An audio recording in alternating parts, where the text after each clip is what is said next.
Okay, thanks, Karen.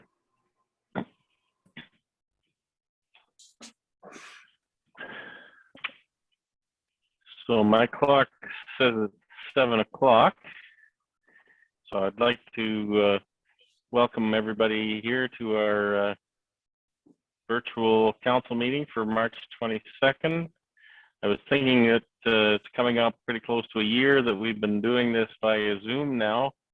It's while we always miss each other and it's an opportunity to meet and greet in person and share personal stories, this has been a pretty decent format for us for the last year. And I'd just like to, anybody who's joining the meeting who wants to participate in the public meeting for the upcoming zoning bylaw, please be patient. When we get to that section, we'll move you into the meeting and include you in that part of the discussion. So with no further ado, I'll call our meeting to order. And first thing we'll do is adopt the agenda. I have a recommendation here moved by Dan, seconded by Lisa, that the agenda for the March 22nd, 2021 regular meeting of council be accepted and passed. Any discussion on that? Okay, all those in favor? Everybody hear me? Yeah. Yes. Can I get a thumbs up if you can hear me?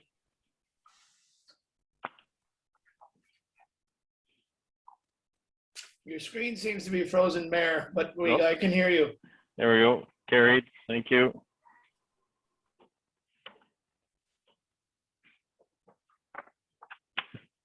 Okay.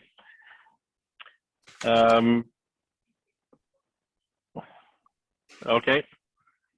So we'll ask for any disclosure of any pecuniary interest in regard to tonight's agenda. I have none to disclose. Councillor Hearn. No.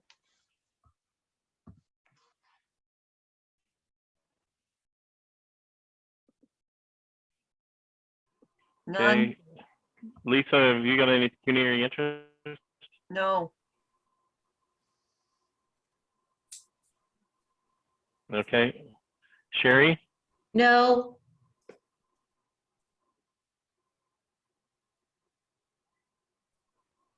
Okay. Okay. There, can everybody hear me? Okay. Yeah. Yes. Dan? Nope.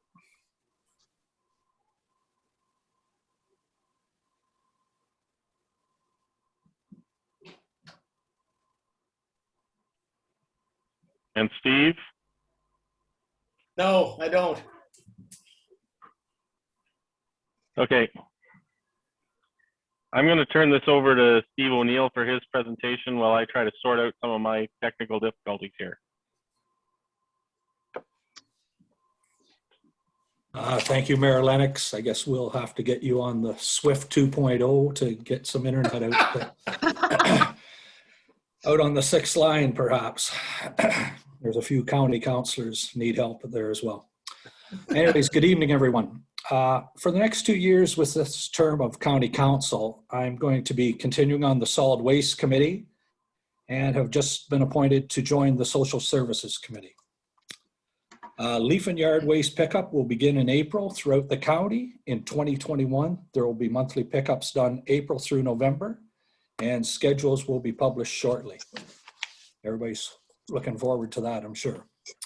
The Recycle Coach app on your phone or tablet will help you with your solid waste scheduling questions. It reminds you when your organics, recyclables, and garbage pickup days are due, and as well as it will have your leaf and yard waste pickup weeks on it. It's a good program, or a good app, I guess is the name now.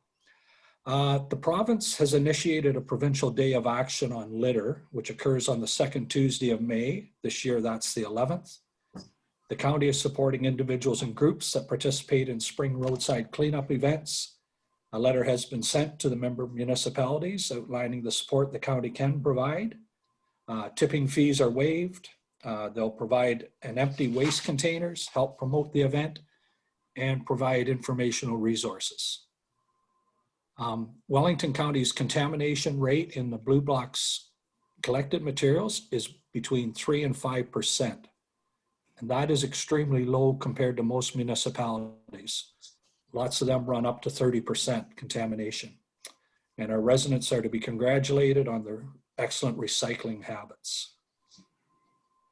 The county has loaned 15 employees to public health to help with the COVID vaccine inoculations. They're mostly doing data entry during check-in and check-out at the clinics. And there are another 10 from the county that are available to help on evenings and weekends. Library staff throughout the county are helping any resident who is having trouble pre-registering for the vaccine appointment. Just call your local library branch for help. And that's been really helpful to the seniors of 80 plus, and that has been going on right now. Some of them have had a bit of trouble getting pre-registered online, but the library staff has been very helpful. The next pop-up clinic at the Mount Forest Sportsplex will be held on Thursday, April 1st. And the next pop-up clinic at the Arthur Arena will be on Tuesday, April 13th. Those clinics are currently set up to administer between 250 and 300 vaccines. The first clinics held at the two sites did between 130 and 140 people each. Main hub clinics are being held at the Fergus Sportsplex, the West End Arena in Guelph, and the Alder Arena in Orangeville. Other pop-up clinics county employees have been working at have been held in Drayton and Palmerston, and they will be having second clinics later on, a few weeks from now. Linamar's Skyjack facility and the University of Guelph are running clinics regularly as well. As the vaccines become more plentiful, clinics will be larger, needing more volunteers and workers to run smoothly. I believe this weekend they expect to put 1,000 people through Fergus on Saturday. I won't speak to any specific road projects in the township, leave that to Mayor Lennox, since he's also the chair of the County Roads Committee. But I will say roads and bridges will be under construction throughout the township and the county as you travel around during our road construction season. Takeout food in Wellington County map has been created, and that can be found at www.wellington.ca/takeout. And many of our local restaurants are participating. Any restaurant wanting to be added to the map can submit their info on the website. And there are currently more than 20 Wellington North eateries listed on the map. And that's through economic development, trying to help restaurants get their name out a little bit more. And that's all I have from the county right now. I'd be happy to answer any questions you have.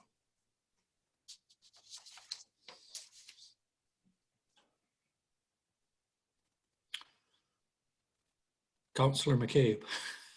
Sorry, I think Andy's frozen again. think he Since we is. were talking about bridges and infrastructure, Councillor O'Neill, is there, Any questions? where are we on the 109 road with all the bridges that are having to be replaced? The Is there been any Ford? more talk about that? I don't believe anything's come up in the last little while that's still at the EA stage for those 4. Okay, There is 2 out towards Tivadale that are going to be worked on this spring. Mayor Lennox knows all the details. Can you guys hear me? Yes.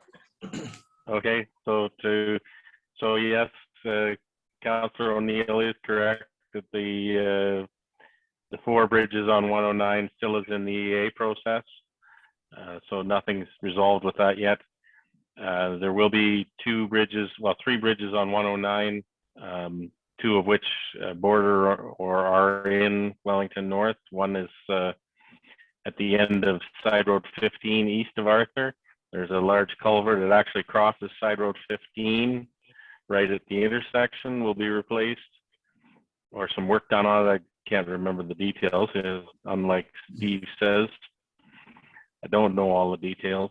And then some work on the Mallet River Bridge just west of Concession 11. We'll also be getting some new railings and other upgrades to that bridge. And additionally, there'll be one close to Harrison as well on 109. Thank you. Any other questions for Councillor O'Neill?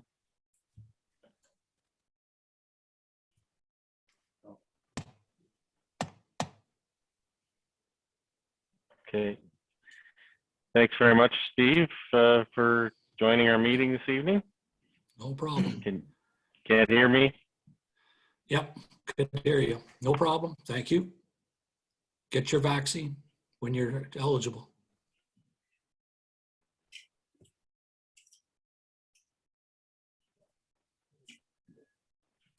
Okay, thank you.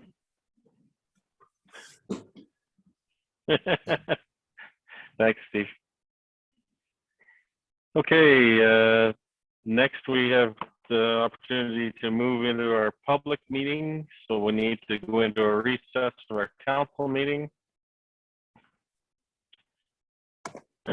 So we need a recommendation here, moved by Sherry, seconded by Steve, that the Council of the Corporation of the Township of Wellington North recess the March 22nd, 2021 regular meeting of council for the purpose of holding a public meeting under the Planning Act.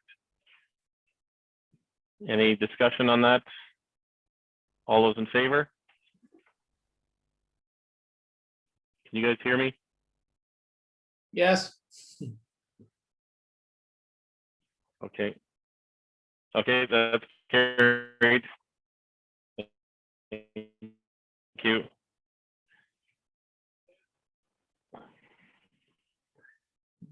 Seems to be a huge lag tonight on the timing, so we're now recessed.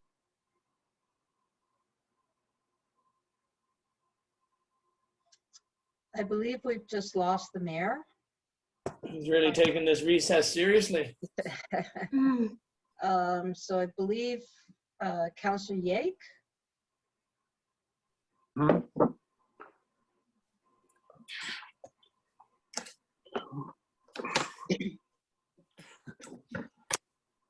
Where were we? We were at, had he called the meeting to order?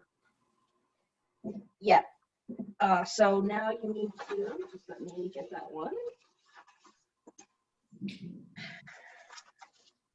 Oh man, we got so many public meetings. So you're gonna call it to order, and then you'll call the meeting to order with the time. Okay. All right, we'll call the public meeting to order at 7:13 p.m. I'll ask for any disclosure of pecuniary interest. Just before you do that, we'd like to get a mover and seconder to approve the minutes of the Committee of Adjustment March 8th meeting. All right. I'll ask Steve to move it and Sherry to second.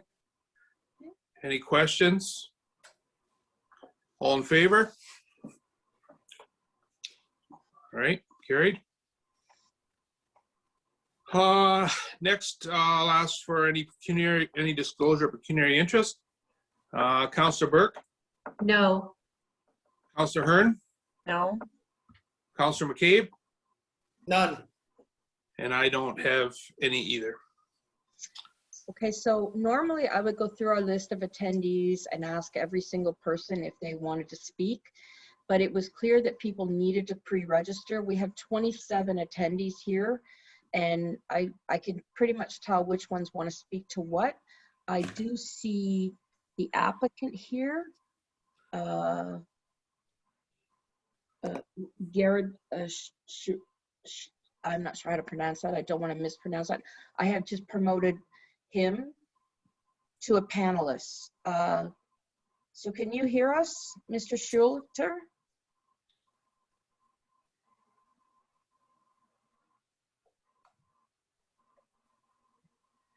You're on mute.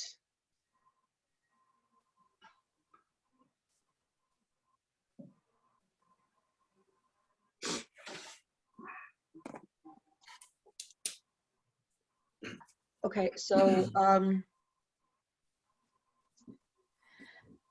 so do you have your agenda in front of you, Acting Mayor Yake? Yes, I do. Okay, so you can just read what the application is about. Okay. So the location of the subject land, the land subject to the proposed amendment is described as Survey Crown Park lots 11 and 12. No, Smith Street. sorry. That's the wrong one. You're looking for your agenda for Committee of Adjustment. For which one? Committee of Adjustment. The public meeting. Adjustment. Okay, hold on. You're reading from the public meeting one? Okay, I got you. Yeah. So this is the one, this is A02-21. 21, correct. Okay. All right.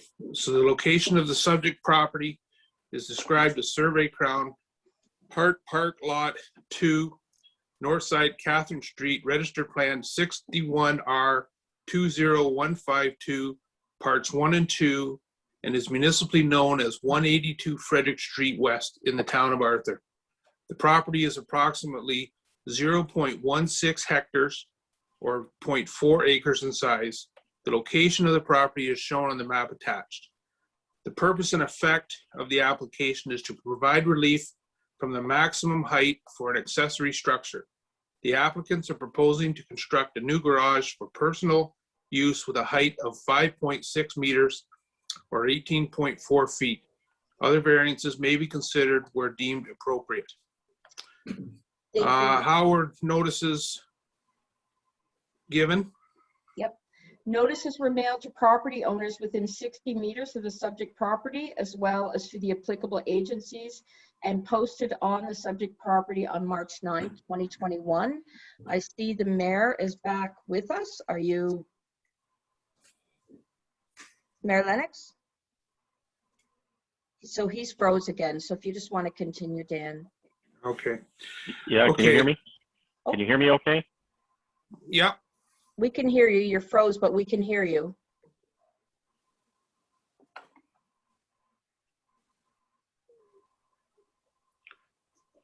Want to carry on? I think so. Yep. Okay. Okay. I think you better go ahead without me because there's a huge time lag. Okay. So we've done the notices. How were notices mailed? Sorry, Karen. Yep, we did that. And so we're at Okay. presentations. Presentations, we have Matthew, our planner from Wellington County, to update us on the planning report. Matthew? Thank you, through you, Chair. Before you today is a minor variance application to provide relief from the maximum height for an accessory structure. The applicant is proposing to construct a new 1,700 square foot garage with a height of 5.6 meters, whereas the bylaw permits a maximum height of 4.57 meters. The applicant has indicated the additional height is required to accommodate a hoist to do work on a personal hobby car. With that said, planning staff have no concerns with the application as the request is minor, meets the intent of the official plan as well as the zoning bylaw, and I welcome any questions. All right. Does anybody have any questions, concerns? No, seeing none. Okay. Was there any correspondence received? There has been no further correspondence received other than was listed on the agenda from the Grand River Conservation Authority, who has no objection. Okay. Thank you. Request for the notice of decision. Persons wishing to be notified of the decision must submit a written request to the Secretary Treasurer. And next, I'll open the floor for any comments or questions to the applicant, from the applicant, I guess, or anybody else. The applicant is in as a participant. I can see his name, but he's still muted. Okay. And there's no video. Okay. All right, so seeing none, any questions or comments from the committee? I have none. No. No? Okay. The decision, we just need a show of hands. That's Karen, is correct. that- That's correct. So a show of hands in support. Yep. So you just read that out. and then you'll ask for a show of hands after you read that out. Okay. So the minor variance applied for an application A02-/21 for the property described as Survey Crown Park Lot 2, north side of Catherine Street, registered plan 61R20152, parts 1 and 2, and is municipally known as 182 Frederick Street West in the town of Arthur to provide the following relief. That an increased height for an accessory structure, 5.6 meters or 18.4 feet, be permitted, whereas the bylaw permits a maximum height of 4.7 meters or 15 feet.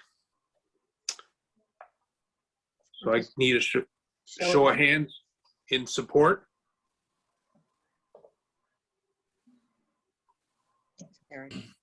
All right.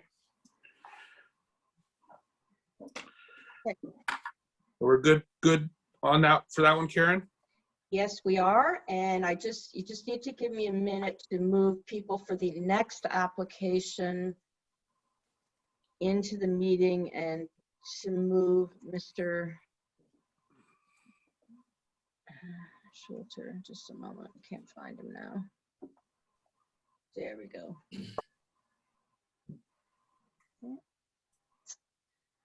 All right, so now I need to move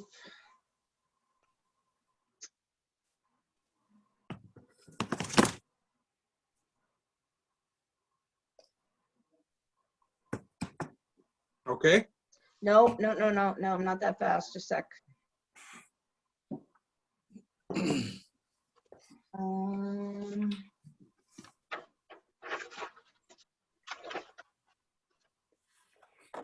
Yes.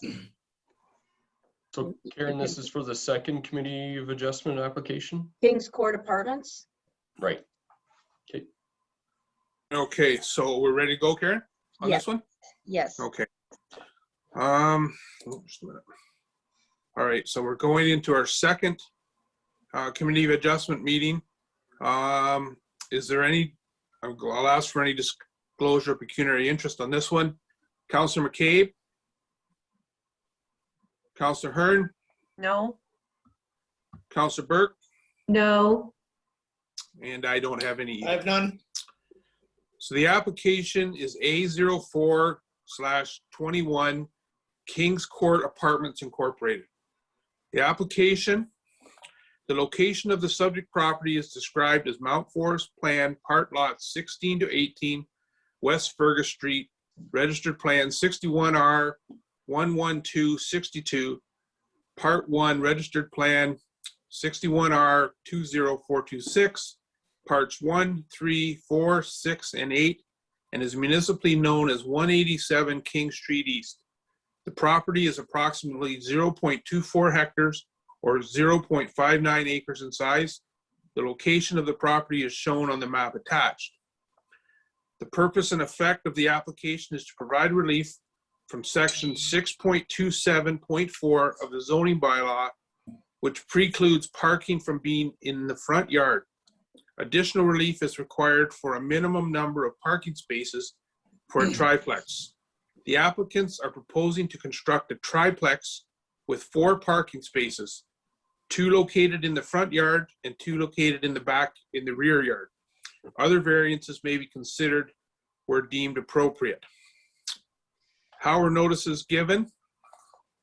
Notices were mailed to property owners within 60 meters of the subject property, as well as the applicable agencies, and signage was posted on the property on March 9th, 2021. All right, thank you, Karen. Next, we have a presentation by Planner Linda Redmond. Linda, all yours. Thank you, Mr. Chair. So this application is for a variance to allow parking in the front yard of this proposed triplex property. This council, I think, has seen this different applications on this property over the years, but looks like now we have one for some apartments in behind and then this triplex out front. So it's a really good use of this site. The applicants also asked for a reduction in the number of parking required for the 3 units. They can meet the minimum requirement for the parking currently with the apartment buildings in the back, but if they want to sever this separate from those apartments in the future, they're going to need this variance. So it'll be on the books if they want to move forward with that at some point, if it's approved tonight. Through our review of the application, we did ask for a bit of a modification to the layout of the property. The two parking spots were proposed to back right out onto King Street. And we're suggesting that they could be shifted and reconfigured. You can see it in your in the report. It's outlined in red under figure 2. So we're suggesting that they could reconfigure the parking spaces so that they back out onto the access driveway, as opposed to right out onto King Street. And this will, you know, make it more safe, obviously, but also it'll retain the on-street parking out front of the house. Can park out there for this unit as well. So that would also address the of 1 parking space because there's parking elsewhere. We have no concerns with the application and we recommend approval. All right, thank you, Linda. I'd like to then open the floor for any comments or questions from the public, the applicant. You want to ask, first of all, correspondence received? Oh, sorry, yeah. That's okay. Was there any correspondence received? Yes, what's listed on the agenda from Enbridge Gas with no objection. And then we received Saugeen Valley Conservation Authority correspondence with no objection. And we received correspondence from a Jennifer Fell, who lives at 175 Fergus Street South, who was requesting that a fence be erected on the shared boundary for various reasons. And in fact, as a part of the development of the unit apartment buildings, the fence is a requirement. All right, thank you, Karen. Anybody requesting notice of the decision must submit a written request to the Secretary Treasurer. I'll open the floor to any comments from the applicant and or public.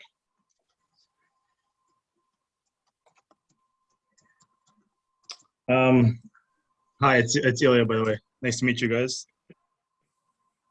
I'm just looking at 175. Yeah, that shouldn't be a problem. There's actually a part of the apartment complex. We currently do have a fence there, but and it runs all along 175 Fergus Street, so that should not be an issue. Okay, thank you, Ilya.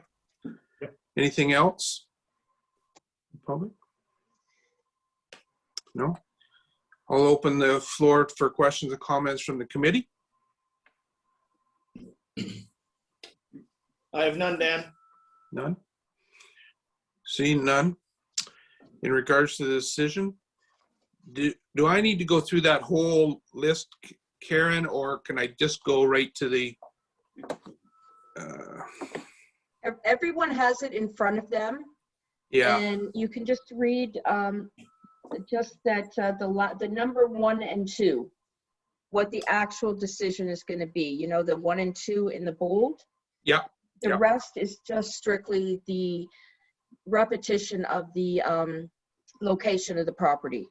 Okay, all right. So everybody sees under decision where the location of the property is, and then underneath you'll see 1, that relief from section 6.27.4, which requires the parking to be located behind the front wall of the main building to be allowed, and 2, that relief from the minimum parking required for a triplex dwelling be given to allow 4 parking spaces, whereas the bylaw requires 5 spaces. And further, that the parking spaces be reconfigured to back onto the access driveway to the west rather than onto King Street East. So I need a show of hands in support.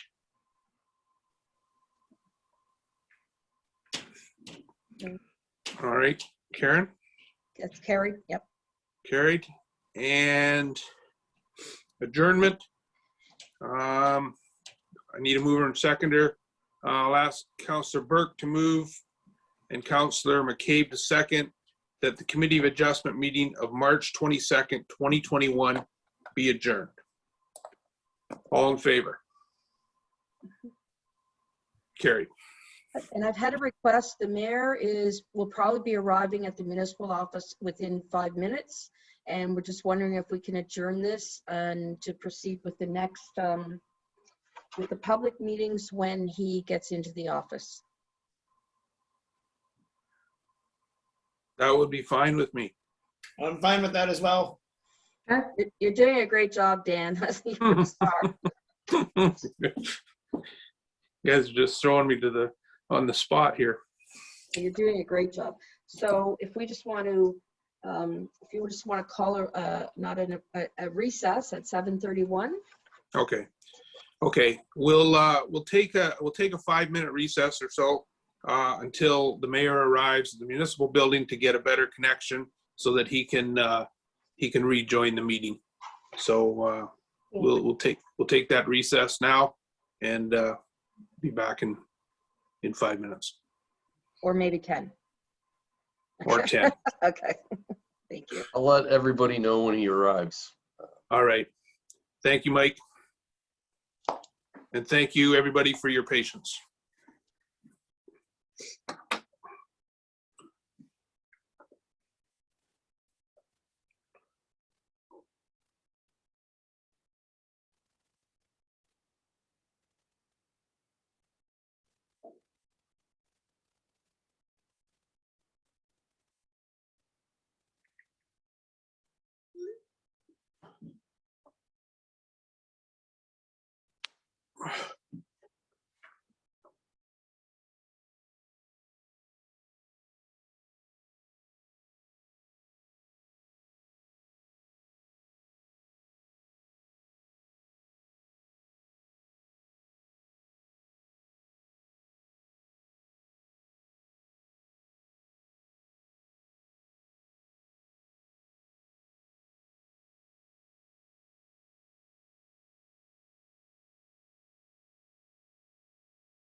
Evening, Andy. Hi there. I think so. Can everybody hear me now? Yeah. Okay.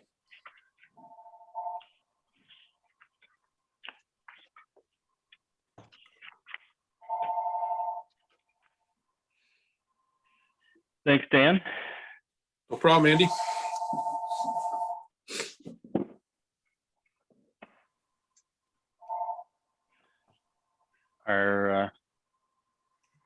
So we're ready for the public meeting. Is that where we are? That's correct. We're just waiting for everybody else to turn their cameras on. Sherry and Lisa. And I believe it's Matthew who is speaking the planning. I think he's gone. No, Matthew's still there too. Okay, and the members of the public who want to participate in this? Yeah, I'm gonna move them in. Okay. Panelists. Okay, just a minute. There's a slew of them. Hold on.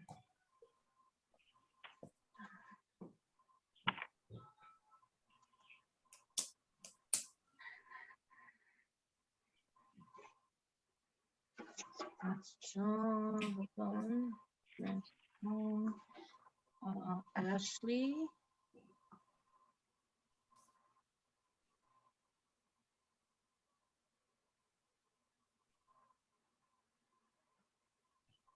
And Mr. Lowe.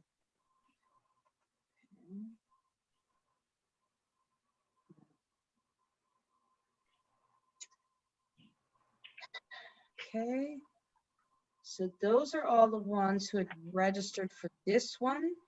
And then when the next application comes, I will move Haley Keys and Jeff Buseman in to speak to the Drabnik and McAllister files. Okay. Okay. So hopefully everybody can continue to hear me now. Welcome back. Let's get started on our public meeting this evening to consider zoning bylaw amendments. So I'll call the meeting to order, the public meeting to order, and ask if there's any disclosure of pecuniary interest in regard to this, anything on this agenda. I have none. Lisa? Nope. Sherry? No. Dan? No. And Steve? None. Okay, thank you. So the owner applicant in this situation is CCR Holdings Wells Street, Inc. And the land subject to the proposed amendment is described as Survey Crown Park Lots 11 and 12, Southside Smith Park Lots 6 and 7, Northside Catherine, Registered Plan 60R 2465 Part 1, Registered Plan 60R 2514 Part 1, Registered Plan 602590 Part 2, with a civic address of 10 Wells Street West in Arthur, and the road property is approximately 2.08 hectares in size. The purpose and effect of the proposed amendment is to rezone the property to permit an indoor cannabis cultivation and processing facility. The applicants are proposing to retrofit the existing industrial building for the proposed use. Additional relief may be considered at this meeting. How was notice given for this meeting? Notices were mailed to the property owners within 120 meters of the subject property and mailed as well to the applicable agencies. Signage was posted on the property on March 1st, 2021. Great, thank you. Matthew, can you run us through this application, please? Will do. Thank you through you, Chair. Before you today is zoning bylaw amendment seeking to rezone the subject lands from industrial to industrial site specific. The applicant is seeking to retrofit an existing 17,491 square foot industrial building on the property. Through recent discussions with the applicant's planners, it was brought to our attention that the zone amendment pertains to a personal medical cannabis growing operation. I believe the applicant also has a prospective personal medical grower interested in one of 4 of the licenses, which could be located on the subject lands. To highlight some of the elements of the personal license, this license issued by Health Canada and would permit a singular individual to grow up to 440 plants on site, and only that singular individual could tend to his or her plants. Additionally, as I alluded to, up to 4 personal medical growing licenses can be associated to one address. One additional piece to mention is that Health Canada standards for a personal license does differ in comparison to a commercial license. They're fairly more permissive with regards to elements such as building requirements, security, air filtration, etc. With that said, I know the applicant's planners are also in attendance tonight and have prepared a presentation for council, and I'll pass the floor to them. Thanks. Okay, thank you. Has any further correspondence been received in respect to this application? Yes, other than what's listed on the agenda from the Conservation Authority, who have no objections. We did receive correspondence from Trevor Roberts Auto Repair Inc. at 497 Smith Street, and they're opposed. Their concerns are odors, the expansion of existing uses regarding developing the remaining property, greenhouses, light pollution, as well as concerns around the water and waste implications. Thank you. So there's no bylaw to be considered at the council meeting following this public meeting this evening, as the applicant would be required to submit further information for consideration at this point. So our meeting this evening is really to hear from the applicant and the members of the public to see where this process may go from here. So with so again, no decision will be made this evening with regard to this application. It will come back to council at a future date if the applicant wishes to proceed. So with that being said, I'll open the floor for any questions or comments. If the applicant or their planner has some information, perhaps now is the best time to present that. That would be Ashley Barter and Lincoln Lowe. And I have their slides to present, so when they're on camera and we can hear them, I can share Okay. the screen. Thanks, Karen. Would you be able to promote Lincoln to a participant in the meeting? He is. Oh, sorry, I can't turn on my video. I see the raise hand option as well as mute, but no video option, unfortunately. I don't know. I don't know. That's okay. Yeah. Okay. It's okay. I mean, it's not, the face is not that good looking, so it's just fine with the video off. Don't worry about it. Thank you, Matthew, and obviously thank you, council, for giving us the opportunity. My name is Lincoln Lowe. I am a principal at Malone Gibbon Parsons Limited. We are the planning consultant representing CCR Holdings for the application before you this evening. I am accompanied by my colleague, Miss Ashley Barter, who has been the lead planner on this application. She'll take you through a brief presentation, and we'll both be available at the end of it to address any questions or comments afterwards. So Ashley, by all means, whenever you're ready, take it away. So I'm going to share screen, and you can just tell me when to advance the slides, Ashley. Lincoln, and yeah, Karen, thanks so much. I think I got. Okay, go ahead. Can everyone see that? Yep. Yes. Okay.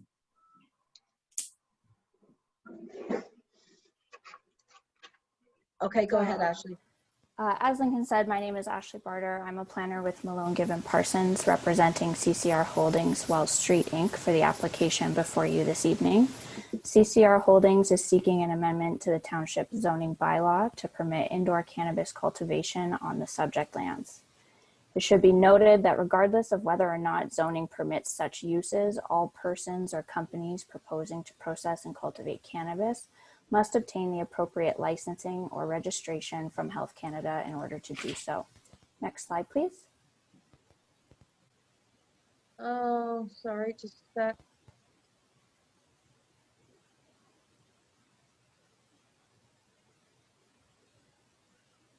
There we go. Thank you. The subject lands are located in the Arthur Urban Center, southeast of the Wells Street West and Highway 6 intersection, with frontage on Wells Street West. The lands are generally surrounded by agricultural uses to the north, a chemical plant, auto repair shop, and low-density residential uses to the east, core greenlands to the south, and a meat processing plant to the west. Next slide, please.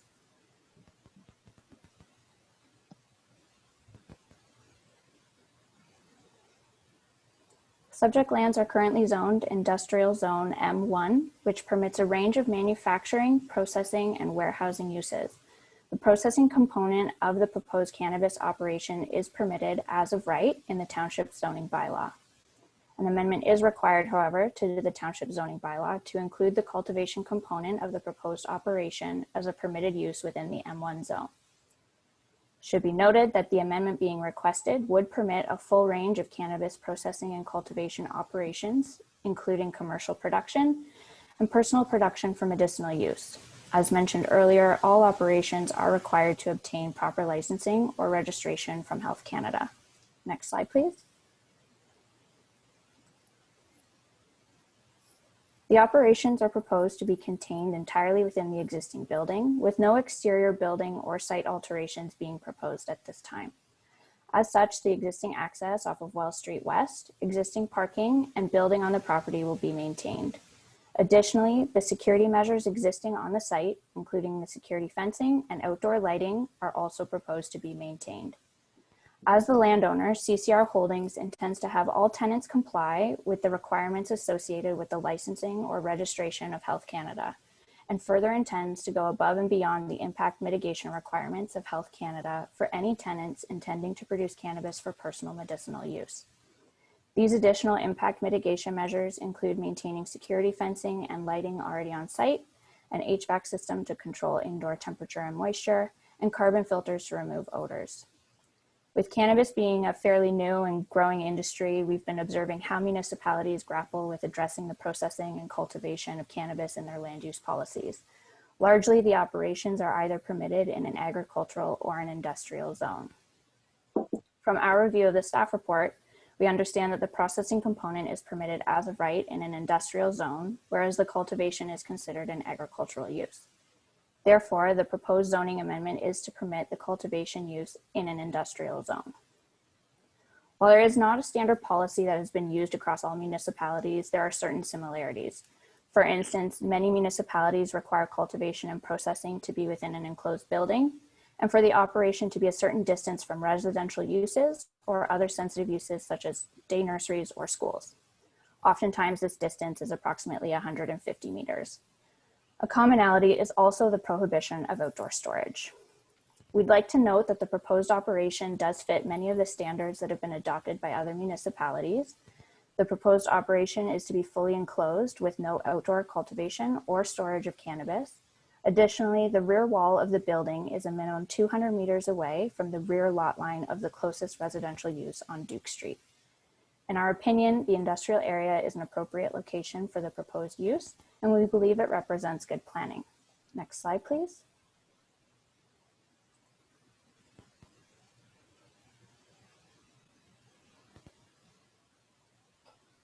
So with that, that concludes our brief presentation. The public meeting is very much for us to hear any comments or concerns that residents or council may have. So with that said, and as Lincoln mentioned, we're both here to assist with any questions on the application. Okay, thank you. Do we have other people who wish to speak to this application? Yes, Mr. Francois, I gotta get his name. If you want to unmute yourself, and also, oh, John, sorry. John Vanderwood is there as well. Okay. John, do you want to go ahead? Okay, yeah, I'm probably that neighbor within 200 meters, okay? And I have great concerns about the odor coming out of these places. And I would assume that they're going to be planting these 440 plants in rotation. And apparently when marijuana is growing, or cannabis or whatever it is, right? When it's growing, when it flowers, that's the real smelly part of it, okay? I've got a nice backyard, and my wife loves gardening in the backyard, and if it smells like cannabis, she won't be happy, and then I won't be happy, and you'll be getting lots of complaints from over on Duke Street. So, I mean, our town already smells, okay? Everyone knows we get a lot of smells from the other side of town, but we don't need the cannabis smells as well. And that's, you know, it's just adding more smells. I think something like this should not be this close to residential areas. Put it out in, I don't know, somewhere far away from residences. Like it makes no sense. Also, I guess there is some concern that, I mean, they're going to be using town water, I would assume, to water these plants. And 440 plants, I'm guessing that's going to take a fair bit of water. And I'm wondering if with that and these new developments we're getting in town, whether our water system is even able to handle all that, or are we going to be short of water? So, yeah, that's my concerns. And I don't want to keep complaining about the smell when all year round, but if it smells, I will be complaining, and I don't think council needs complaints, and nor your bylaw officer or whoever. So that's my rant. Sorry. That's okay. Thanks, John. Again, we're here tonight to gather information for this application. So you also have Francois on the line, Karen? Correct, yes. I don't see you yet, Francois. Are you with us? I am. Can you see me? I can't see you, but I can hear you. Okay. Well, I'll be like Lincoln, and sometimes just hearing is good enough. I'm the neighbor to the west, I guess. I'm the general manager at Golden Valley Farms. And I am extremely concerned at having this operation in Arthur for the amount of water it will consume. We have been on a task force for the past 2 years to bring families to Arthur, to build new residential development in order to attract people to Arthur. That has yet to take place. Currently, Golden Valley could accept 15 to 20 new employees tomorrow morning. We are turning business away. We are saying no to growth, and we're doing that because there is no one available to work in Arthur. We have not been successful at bringing new families to Arthur to date. Water was always the reason why new construction wasn't happening. And now we're going to be using that water to water cannabis. I'm sorry, I think we're going in the wrong direction. And I don't know how many people will be employed by TCR Holdings, but we lack employees as it stands right now in our community. And if it's going to be a robbing operation, a rape operation, where they're going to come and take employees from existing businesses, you'll have a lot of very unhappy people in Arthur. Okay. Thanks, Francois. Hey, did you have anybody else registered, Karen, who wishes to speak this evening? No. Okay. So with that, I'll open it up to members of council for questions or comments. Steve, go ahead. Thank you, Mayor Lennox, and through you. I guess my only real big concern is, and John brought it up and Francois brought it up in the email letter that we got earlier this week from Trevor Roberts and Sarah Wilson, is just the mitigation of the odors. And I think Ashley, you had spoke to that a little bit, and there's not going to be any storage outside. So how good are the dampers or the filters to really mitigate the, I guess, the odors that are going to be generated? If I could take a chance at stabbing it first, sorry, I know it's just a black box with a voice coming out, but this is Lincoln here. Okay. I think the questions and the comments that were raised by residents and same with the counselor is valid. And with respect to odor, I think there's in a way two answers to this question, depending on the type of use that is ultimately permitted. So if it is a personal use, then I think Health Canada has very minimal to potentially no regulations on odor mitigation. I would imagine that, you know, through their review and through their analysis, they've done analysis and they thought, you know, the 400 plants that are permitted or somewhere along those lines don't warrant any type of mitigation measure. In that sense, you know, they actually permit these personal licenses to be to occur on single family residential homes in a backyard or something along those lines, open air with no mitigation. So the other side of that is that if this building does end up being a commercial use, then the federal Canada does have odor mitigation measures that the building must comply with. So in this aspect, since as Matthew had pointed out, the prospective tenant is for personal medicinal use. The benefits of that on this building is that at least it's being done in an enclosed building, and the landlord has committed to installing air and carbon filters to mitigate odor. With respect directly to your question about how effective they are, unfortunately, I'm not an odor expert. However, from my understanding of in discussions with the tenant, that they are quite effective at mitigating the odor, especially with the amount of plants that are maximized, that are capped at a maximum for personal use.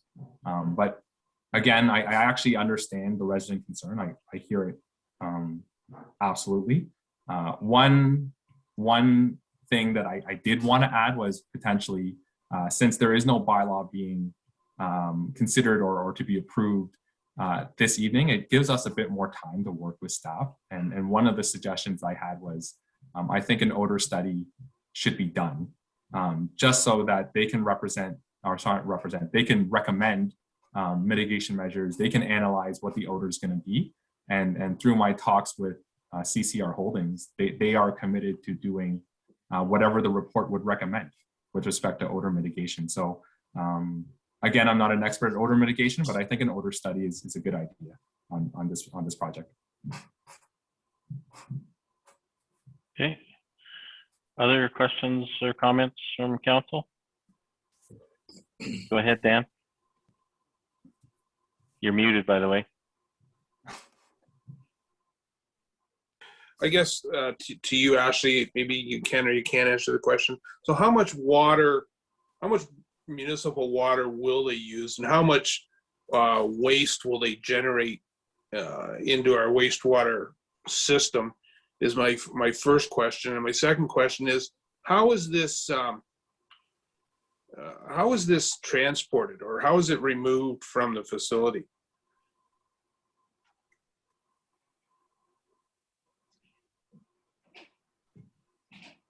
Ashley, are you able to address any of those questions, or your colleague?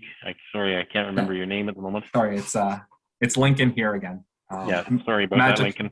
Magic black box. Again, the water question was also a good one. With respect to the two types of licensing. For personal use, my understanding is that there will be no overhead water system installed.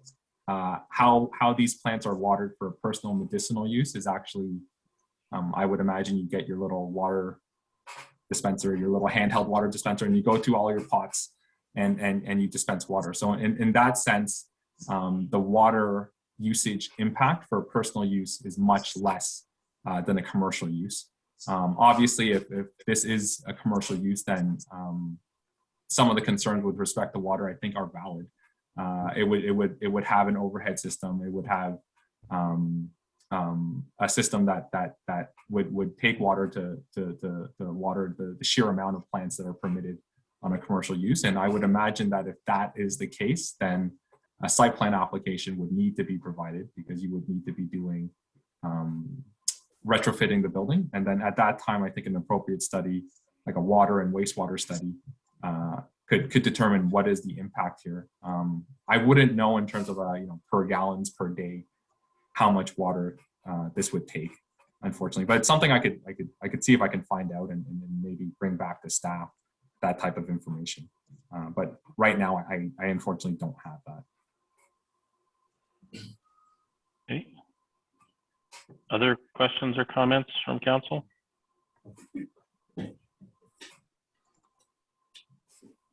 Go ahead, Dan. The second question was about the transportation of it and removal of it from the facility. How does that happen? My understanding is that the removal of anything related to this operation is done via a third party. So I would imagine, I know that if it's a commercial operation, then the building would need to have a loading space completely enclosed in the building. And then it gets removed via a truck that drives in and then it drives out. For personal use, they don't have the same type of requirement. But through my understanding and talking with CCR, that a third party will be removing all the waste out.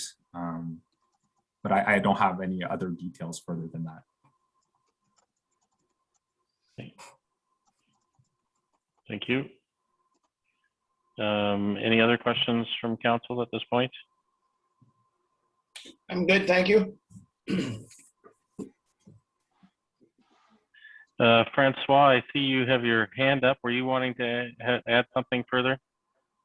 Well, yes, we were skirting around the question of water, and I would very much like to know how many liters of water per plant per day is consumed. And I'm thinking that that is information that should be known already by these people. Yeah. Okay, that kind of it lines up with some of the questions I have as well. I mean, we're talking about a zoning bylaw amendment here, so it would zone the subject property to permit cannabis cultivation. But once that zoning is in place, right now we're talking about personal use cultivation. What opportunity is there for the applicant to then decide they're going to go into commercial production? Is that zoning bylaw amendment applicable under those circumstances as well, or does that require further amendments if it were to be granted? Matthew? Through you, Chair. So the applicant has, well, the planners have sort of pushed us in the direction to sort of leave it open-ended in a way that right now they have a prospective personal grower, but however, the bylaw would be written in a way to allow for personal as well as if commercial should come down the road, I should say, that also would permit that as well under the same bylaw that would be approved at the next public meeting, let's say. Okay, so if we were to acquiesce to the applicant's request, we would not have any further opportunity to have input into this process. Am I understanding you correctly? So yes and no. So there'd be like Lincoln had alluded to, there'd be site plans and things like that where things could be honed in on sort of a detailed stage. but in terms of sort of a big picture, in terms of personal being permitted as well as commercial, that bylaw would be captured, like I said, under the applicant's proposal. Okay. Okay, thank you. I know this seems way too open-ended for me to be comfortable with it. And certainly these issues with regard to odor, again, there's not nearly enough information. I know that we have approved other facilities like this, but in a more rural context where conflicting land uses wasn't such a big deal. And so, you know, given all these things, and certainly I'm very sensitive to the fact that the neighboring landowners, you know, are concerned about the odor issue. I think it's a legitimate concern. And this seems just way too open-ended for me to be comfortable at all. I assume the applicant is going to come forward with further information, but it's going to have to be a lot tighter for me to be on board with this. So, any other questions or comments? Lisa? I don't know. It's maybe a question that nobody can even answer. And, you know, my mind keeps going around, well, the smell, number one, but that this is kind of an agricultural use in town. And what protection, you know, how that would involve the Farming and Food Protection Act, Sections 5 and 6. I know that there's a couple other municipalities with that are having trouble with that act and personal licenses, and you know, I don't know whether anybody could answer that question. Maybe that's something I'll have to look into more, but I have concerns that, you know, we could end up with our hands tied somehow. Right. Yeah, and I mean, we do have rural industrial land available in the township where it would be more appropriate to have something like this, in my mind. It's not like we're completely, you know, out of options with regard to that sort of thing. Any other questions or comments? Okay, Darren, I'm going to go to you first. Thank you, Mr. Mayor. With the previous applications we've seen, they've been a commercial license. So they've been things like security, shipping, lighting, fencing, and odor have been dealt with at the federal level. With the private license, I understand that would be left to the township to come up or negotiate these regulations with the developer and put them in place either through zoning or site plan approval. And then it would fall to the township to enforce if there was complaints versus the federal regulated ones. Thought I'd just add that for some clarification. Okay, thank you. John, did you want to have something else to add? Well, while you guys were discussing water, I did look up how much water does it take to grow cannabis. So, and it's pretty easy to find on the internet to get 1/8 of usable cannabis. And I think I even had to look what 1/8 is because I don't use it. So, but apparently 1/8 of an ounce of cannabis gets you 3.5 grams of weed. So it's 1/8 of an ounce of marijuana. Okay. And it takes 1,875 gallons to produce 3.5 grams of usable marijuana. That's a lot of water. If you got 440 plants, those plants grow pretty big. So I don't know. It's going to take a lot of water. And then my concern is if you allow the cultivation for just a private facility, I think Matthew was saying that it wouldn't preclude it to change down the road to a commercial facility. And that's even more plants and more water and a larger production facility. So unless you are able to limit the amount, plants growing in there and have really, really good smell filtering or whatever you want to call it. That's, again, my concern. So, Okay. thank you. Any other questions, comments before we move on from this today? I think Lincoln has his hand up, Mayor. Okay, Lincoln?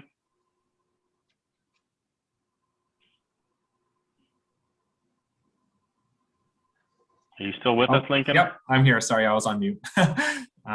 Thank you for just one last note, and obviously I hear the residents' concern loud and clear. I'll try to endeavor my best to actually get as accurate information as humanly possible. I'm not really here to not be transparent with the information that's provided.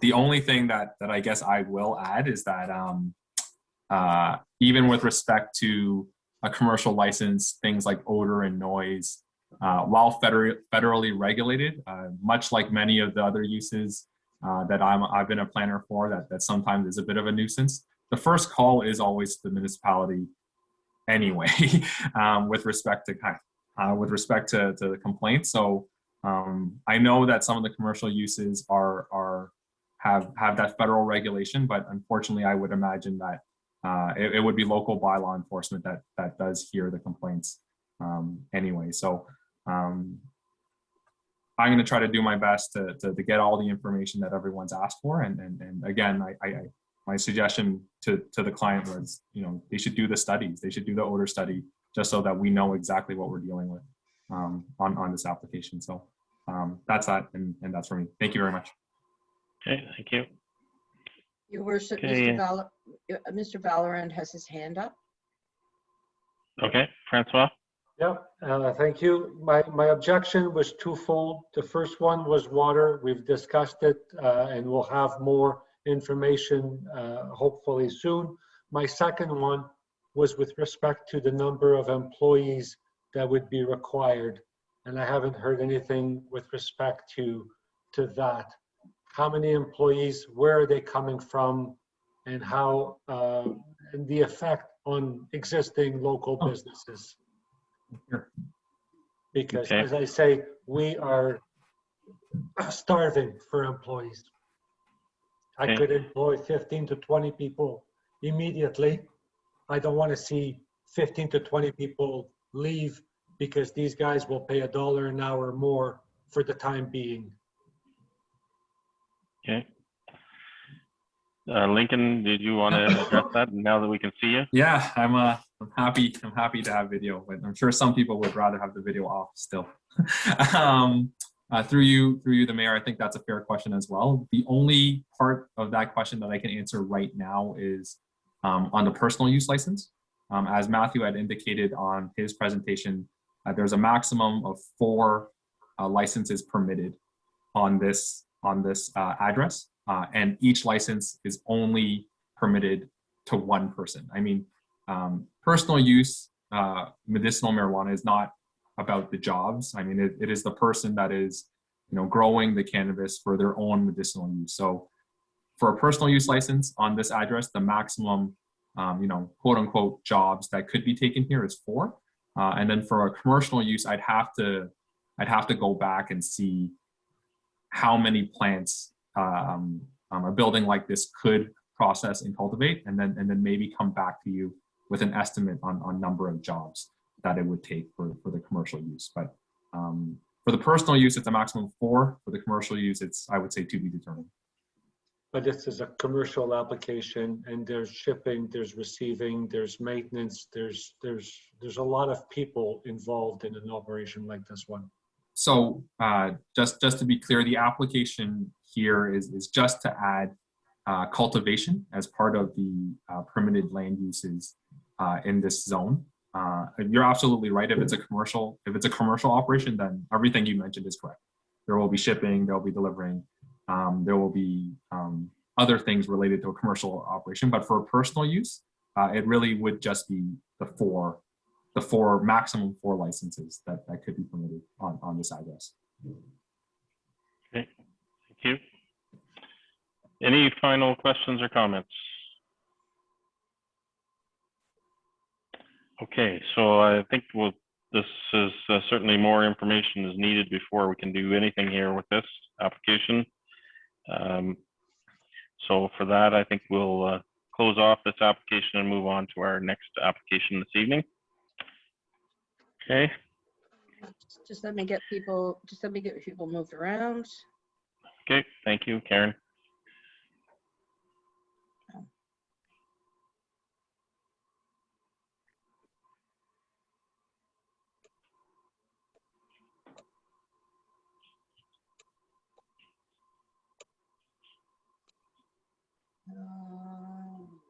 Okay, and then who needs moved in? We need Mr. Guzman.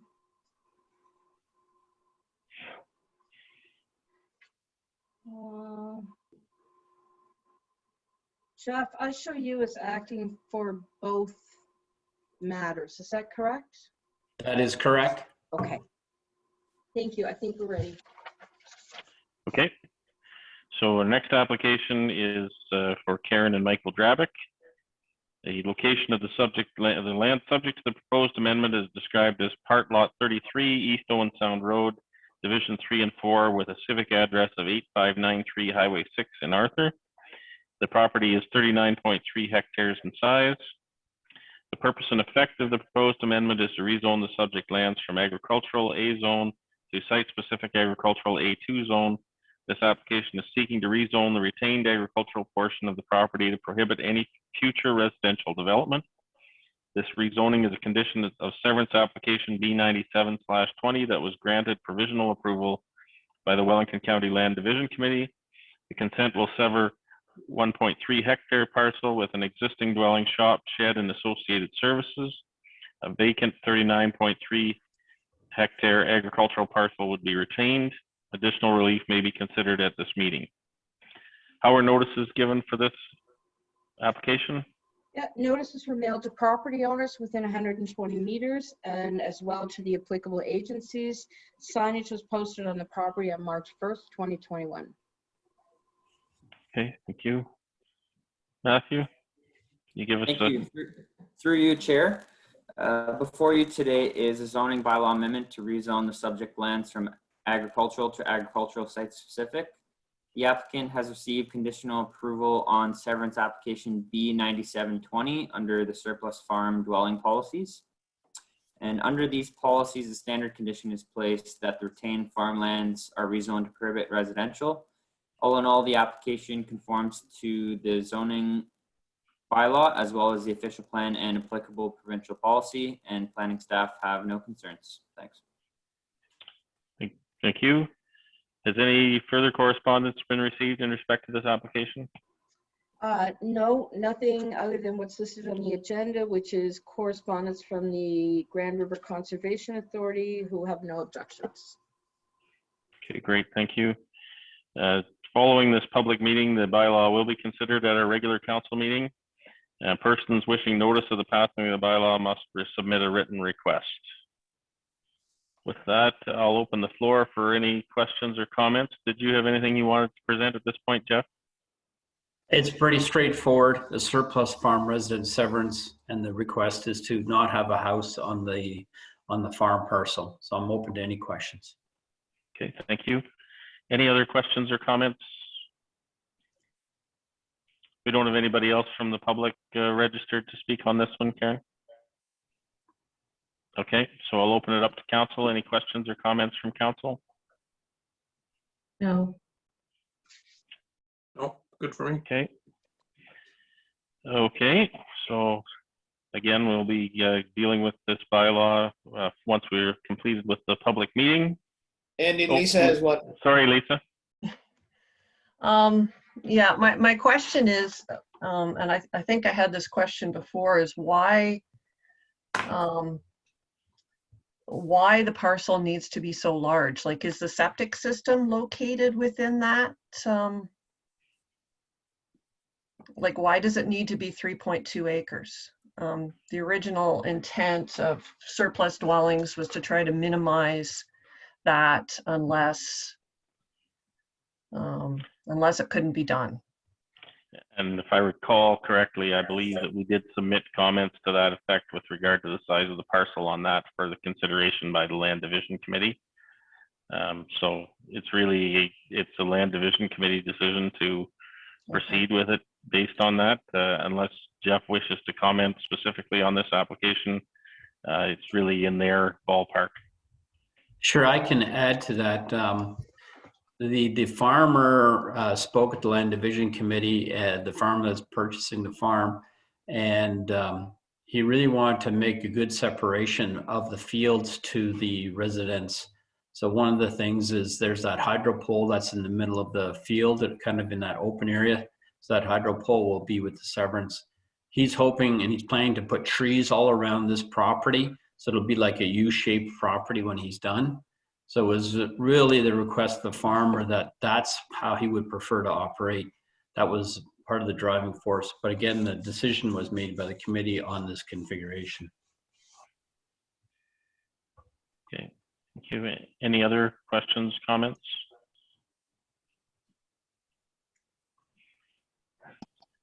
Okay, well, then I guess we'll move on to our final application this evening.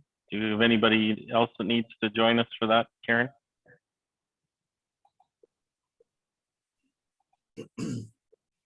You're muted, by the way. No. Okay. So our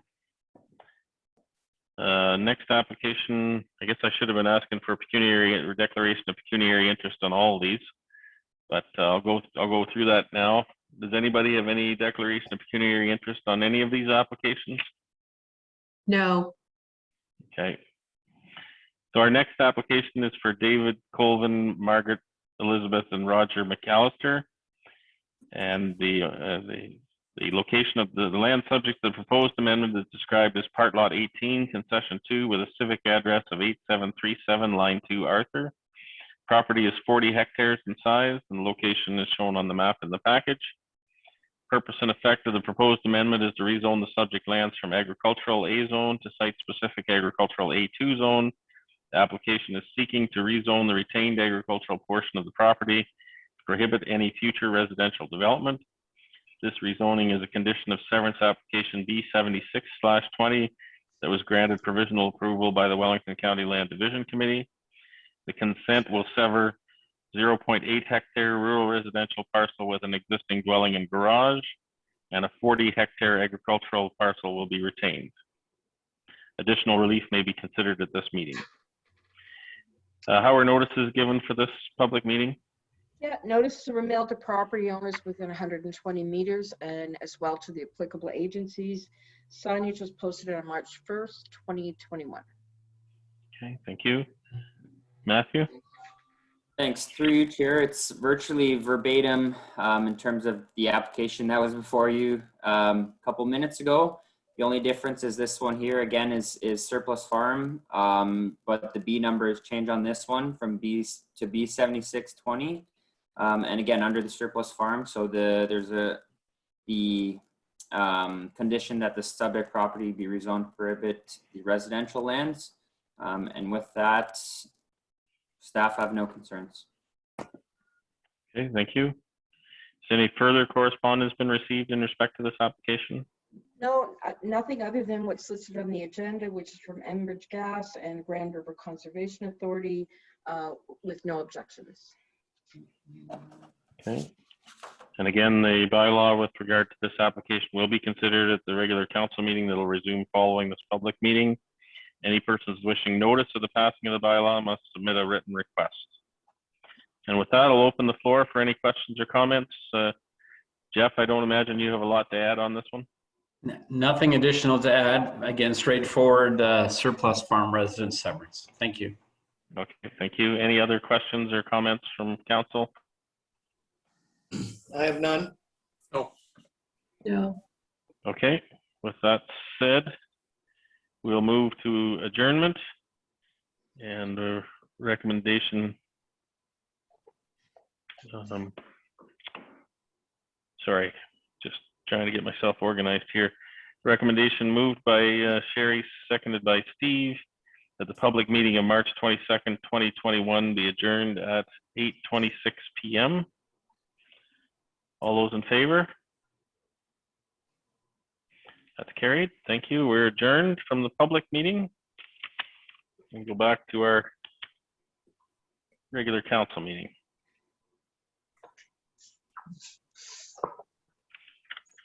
I would, I don't know whether she's still with us or not. Linda Redmond was with us earlier. Oh, are you still with us, Linda? Yes, she is. I am. Hi, Linda. I didn't Hi. get to chat with you earlier because I had technical difficulties, but I just wanted to wish you all the best. I understand you're taking a new chapter of your life. Yes. And thank you for all your service to our community over the years, and want to wish you all the best for the future. Thank you, Mayor. I'm going to miss you guys. Congratulations, Linda. I hope our paths cross again. I do too. So you must be on the Freedom 35 program, Linda. I am.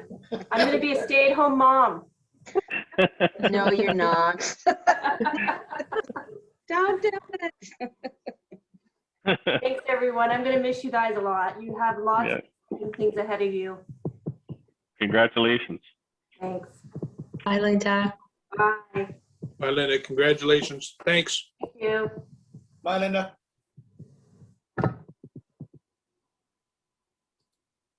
Okay. Now we'll resume our regular meeting of council.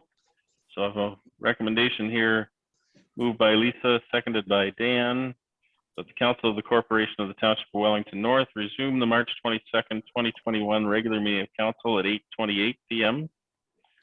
All those in favor? That's carried. Thank you. We've got a couple of bylaws coming out of those public meetings. So moved by Lisa, seconded by Dan, that bylaw number 33-21 being a bylaw to amend bylaw 66-01, being a zoning bylaw for the Township of Wellington North, be read first, second, and third time and enacted. This is in regard to part lot 33 East Owen Sound Road, divisions 3 and 4, 8593 Highway 6 for Karen and Michael Drabick. Any questions or comments on that one? All those in favor? That's carried. Thank you. And we have another one moved by Steve, seconded by Sherry, that bylaw number 34-21 being a bylaw to amend bylaw 66-01, being a zoning bylaw for the Township of Wellington North, be read a first, second, and third time and enacted. Again, this is in regard to part lot 18, concession 2 at 8737 line 2, Arthur, for David, Margaret, and Roger McAllister. Any questions or comments on that one? All those in favor? That's carried. Thank you. And we'll move on to minutes from the previous meeting. So we have a recommendation here moved by Dan, seconded by Lisa, that the minutes of the regular meeting of council and the public meeting held on March 8, 2021 be adopted as circulated. Any questions or comments on those minutes? All those in favor? That's carried. Thank you.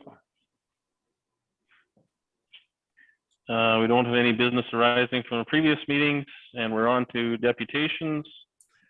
Karen, have you got Axie on the line? Yeah, I've just promoted him to a panelist. So Axie, you just need to unmute. There you go.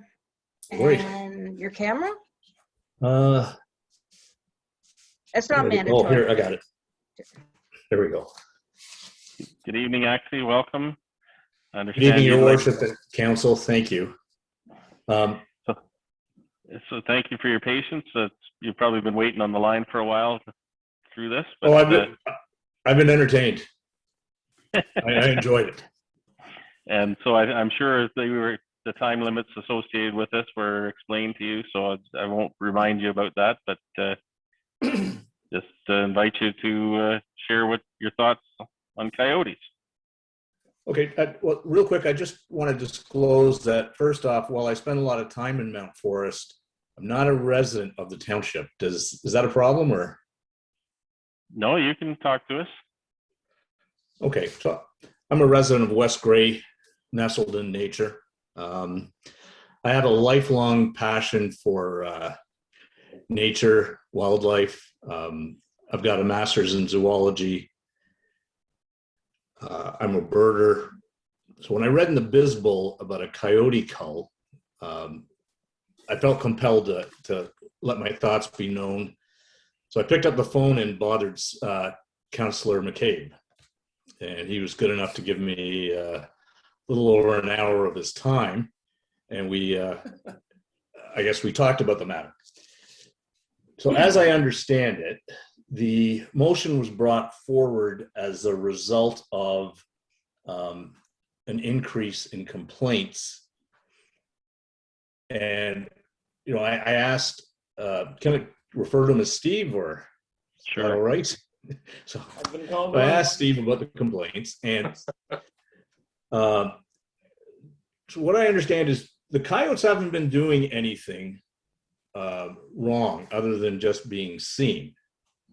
They've been seen close to buildings, parked cars and driveways. And I guess the most concerning incident, if you will, is watching some kids skating on a pond. So it doesn't really sound to me like the coyotes are doing anything more than what coyotes do. Well, I felt that a cull, it seemed like a knee-jerk reaction to me, and it doesn't sound like it will do what you want it to do. When you cull a population, what happens immediately after that is you'll get more coyotes. They respond by having larger litters, right? They respond to the selective pressure. They have larger litters. And within a year, you're going to be back to the same population levels. They're here for a reason, right? We've created, when we cleared out the forests and when we created the farmland, we created edge habitat, which brought in their prey species, which brought in the coyotes. The coyotes emigrated here from the west. Along the way, they mated with gray wolves, red wolves, and dogs, which gave us what we have today, our eastern coyote, which is also called, it's a sensational name, but the coy wolf. And that becomes a problem, right? People hear the word coy wolf and panic sets in. These things, believe it or not, they're 35 to 40 pounds. They look much larger, but they're not. There's a gentleman by the name of Jonathan Long. He studies coyotes. That's what he does. He's a PhD.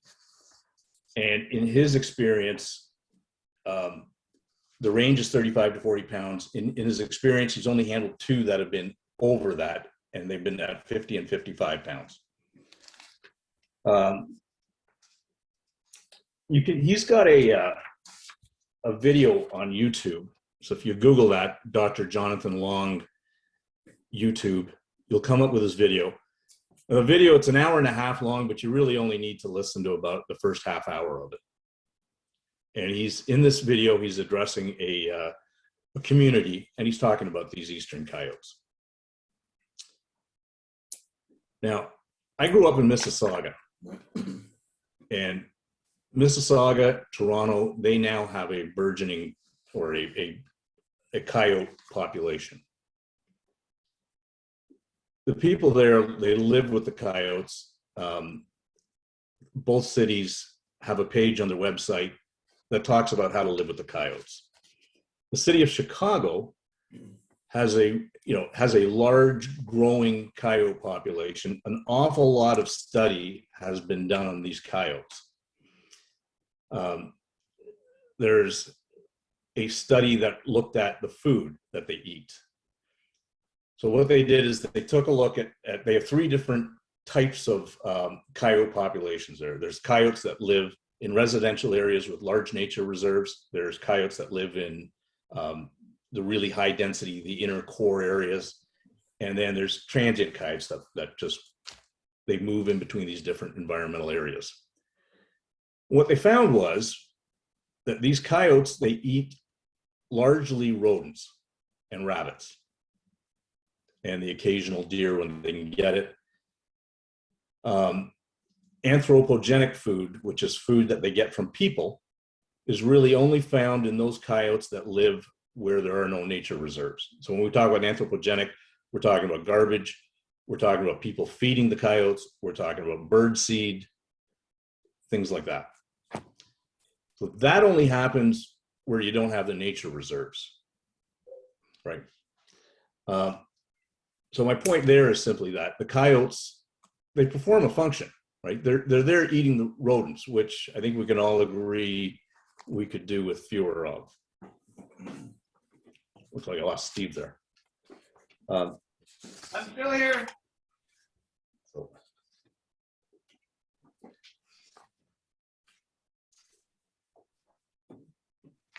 Now, for the coyotes to be seen, I mean, they're largely nocturnal animals. So, you know, in my 17 years living at the same house, you know, we have coyotes just as you do down in the Township of Wellington North.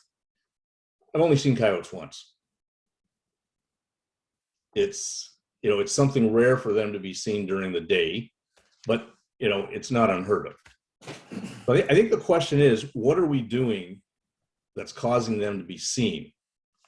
Right? It's almost always something that we're doing. And if you look in the city of Toronto where they get these issues and they look at it, you'll find it's somebody feeding them, or it could be someone, you know, as I said, feeding birds. You feed the birds, you get your bird seed. They eat bird seed, they eat the rodents that come in to feed the bird seed. There's a million things we do that can cause them to come out of the woods and be seen. Now, as far as a cull goes, I think there's only two ways to do it. One, you hire a trapper, or you have what's called a kill competition. So a trapper is going to cost money, and a kill competition, I guarantee you, will attract negative attention. I don't think anything good can come out of a kill competition. But nonetheless, at the end of the day, once you're done your cull, you're going to be back to the same problem. You're going to have, you know, a return of the coyote population. There's no getting rid of them. The only thing we can do is live with them. And I'd urge you guys to look at cities like Toronto, Mississauga, and Chicago, and I guess take a little guidance from what they do to live with them. I did have the benefit of looking at the submissions of the Spar sisters, and they've got a number of good resources in there as well. And I'd be happy to help and pitch in if you guys wanted or needed. Those are really all my submissions. I'd urge you to take a different approach to a cull. And I thank you for your time. Okay. Thank you, Axie. Any questions from council on Axie's presentation?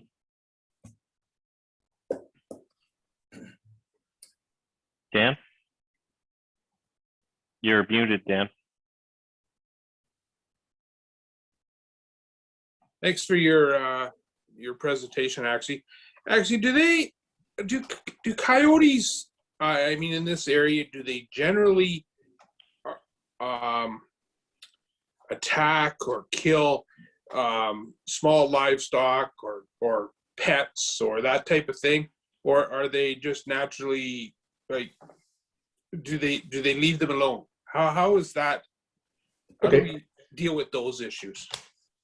Well, so here's the thing. They're opportunistic feeders, and they're omnivorous.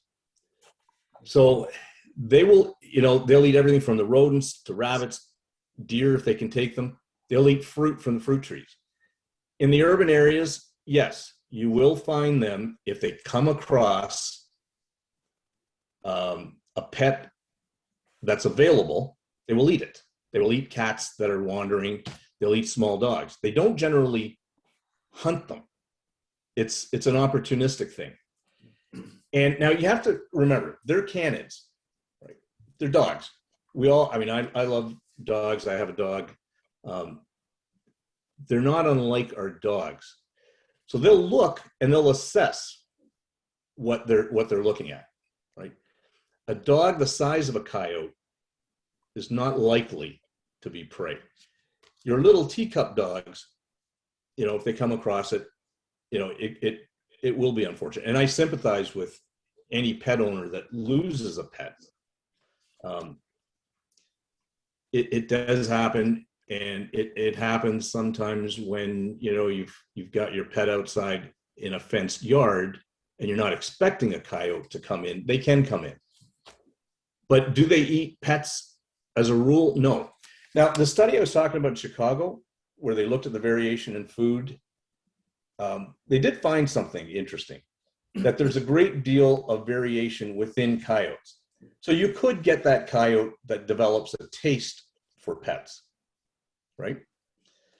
You know, from time to time, you know, that problem coyote has to be taken out, you know, when you've got a farmer being predated, you know, his livestock being predated upon. It might be very hard to teach that coyote not to eat sheep, not to eat calves. But do they do it as a rule? No. Thank you. Thank you.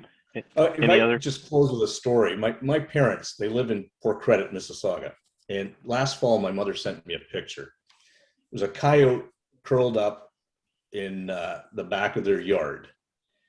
And it apparently spent 3 or 4 hours there. My parents live on the lake. You've got the waterfront trail going in front of their house. They live beside a park. It gets busy there. So this coyote sought refuge in their backyard from, you know, all the people using the park that day. And my parents, they didn't have to go outside. So they just left the coyote there.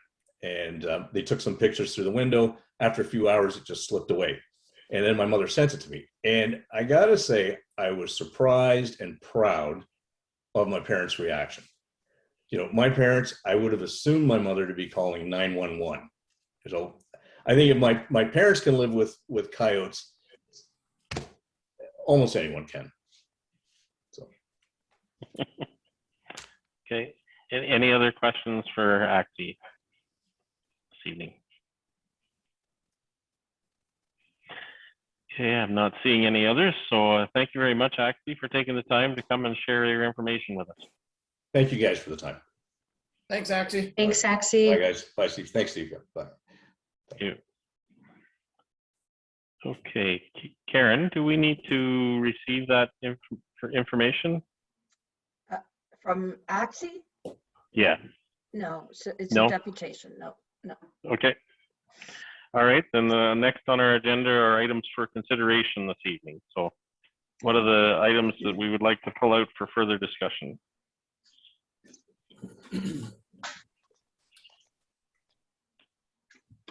Steve, go ahead. Excuse me, I'd like 4D with regards to the insurance. Okay. And 6A with regards to the coyotes. 6A. Okay. Thank you. Dan? 5A. Okay. Sewage allocation policy? Yeah. Okay. Any others?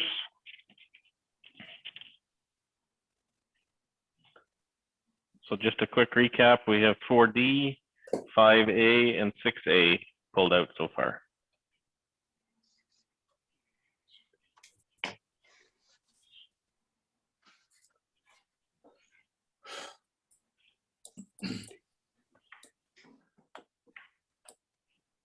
Anybody have any others?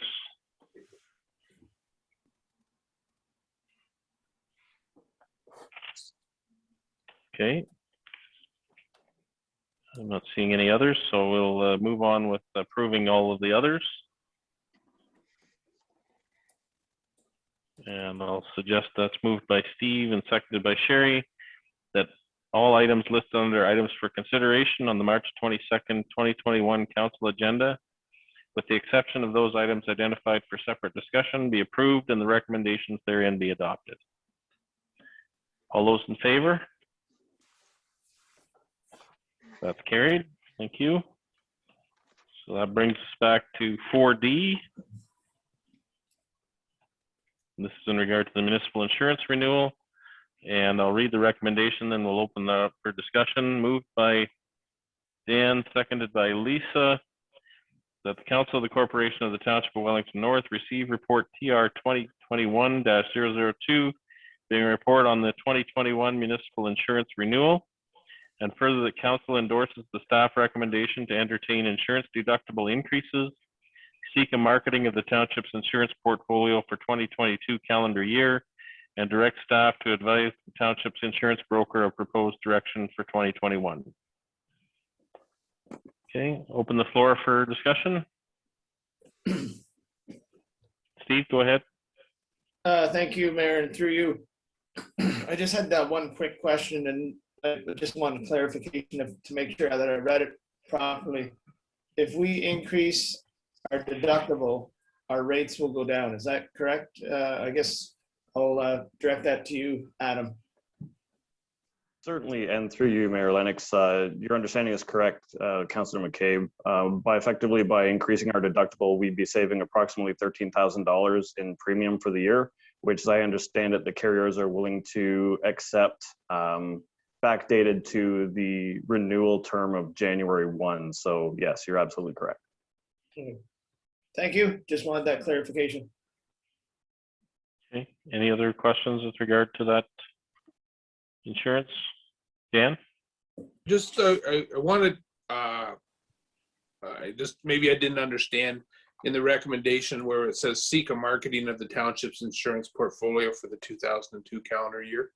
What does that mean? Effectively, and again, through you, Mayor Lennox, effectively what we would do is tender the insurance needs of the municipality for the 2022 calendar year in the hopes that we would bring some additional carriers to the table in the hopes of, again, we're seeing a reduction in some of our premiums going into future years.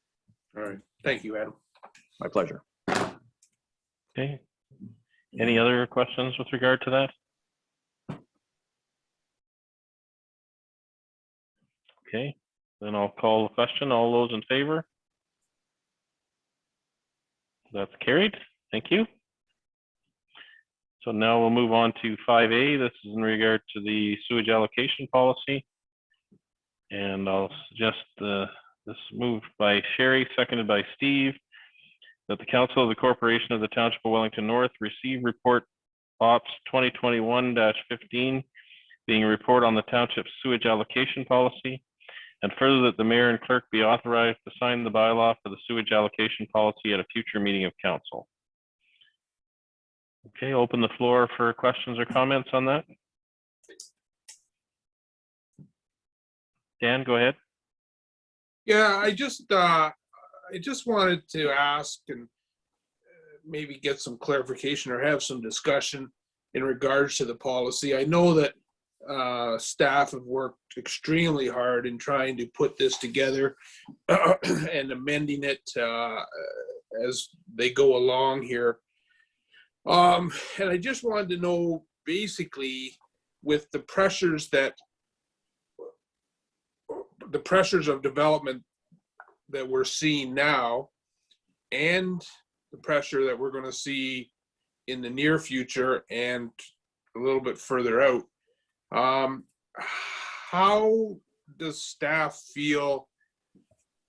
Like, are staff getting a lot of pressure in regards to this policy? And if so, is it going to continue to be a work in progress issue, which I'm sure it will be, but I don't know. Maybe I'll address the question to Mike, maybe, and he could try to answer. Go ahead, Mike. Yeah, through you, Mayor Lennox. Yeah, I think staff is trying really hard to give pause to council's direction to staff as it related to kind of controlled development, meaning that, you know, there are some key triggers, and wastewater and the wastewater allocations have been kind of a trigger that we've looked at to kind of control how quickly things can develop. So the policy itself, you know, we highlighted some of the keys as it relates to the policy. It really only allows a certain amount of allocations per year. We're talking about, you know, basically 15% of whatever the balance is. So annually we get a report that tells us how many allocations there are. Let's say there's 200 and the policy says 15% of 200, and that's all that can be allotted in that particular year. Just using some round numbers as an example. So when we have developments like a cache, let's say in Arthur, or the large development potential in Mount Forest, whether it's Avila or one of the others, they're looking at multiple hundreds of units that they want to develop. Avila's over 400 or around 400, and cache is over 200 units.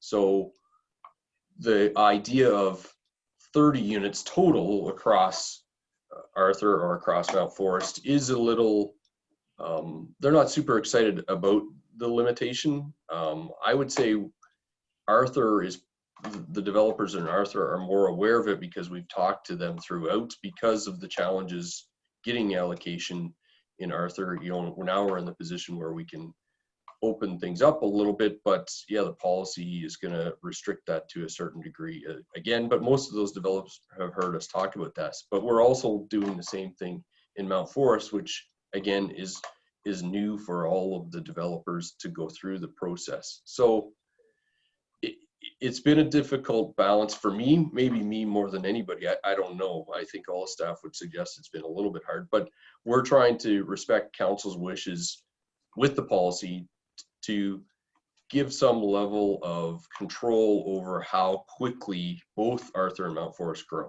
And this is what we come up with. Part of the challenge is we're not sure what the right time is to bring this in front of council as it relates to the developments. You know, is it after they have a signed subdivision agreement? There's a lot of work that goes into a subdivision agreement to get to that state of approval. And so that's the way we've written it thus far. But, you know, is it the right time? Should it be earlier that we confirm the allocations for them, because they've spent money and dollars and everything else to get to a subdivision agreement, and then potentially they could be told, no, there's no allocations left, in theory, right? But we don't really know, because we haven't really gone through a whole cycle with this about what the requests are going to look like, how many there's going to be. Is this going to scare off some of the developers? We don't know necessarily. And then, you know, it was interesting tonight, we have a representative from one of our large employers in Arthur saying, we need residential growth. Well, we've heard that for a long time. You've all heard that. And now we're trying to control it to a certain degree. I still think it's the right thing to do.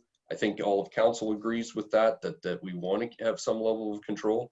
But even some of our employers are going to say, open the floodgates, guys. What's the holdup, kind of thing. So there's going to be a mix of pressures, I think, as we work our way through it. And yeah, we tried to look at other templates, other models, and there aren't really any out there. So we're paving some new road with the policy, and that's created its own challenges, I would say.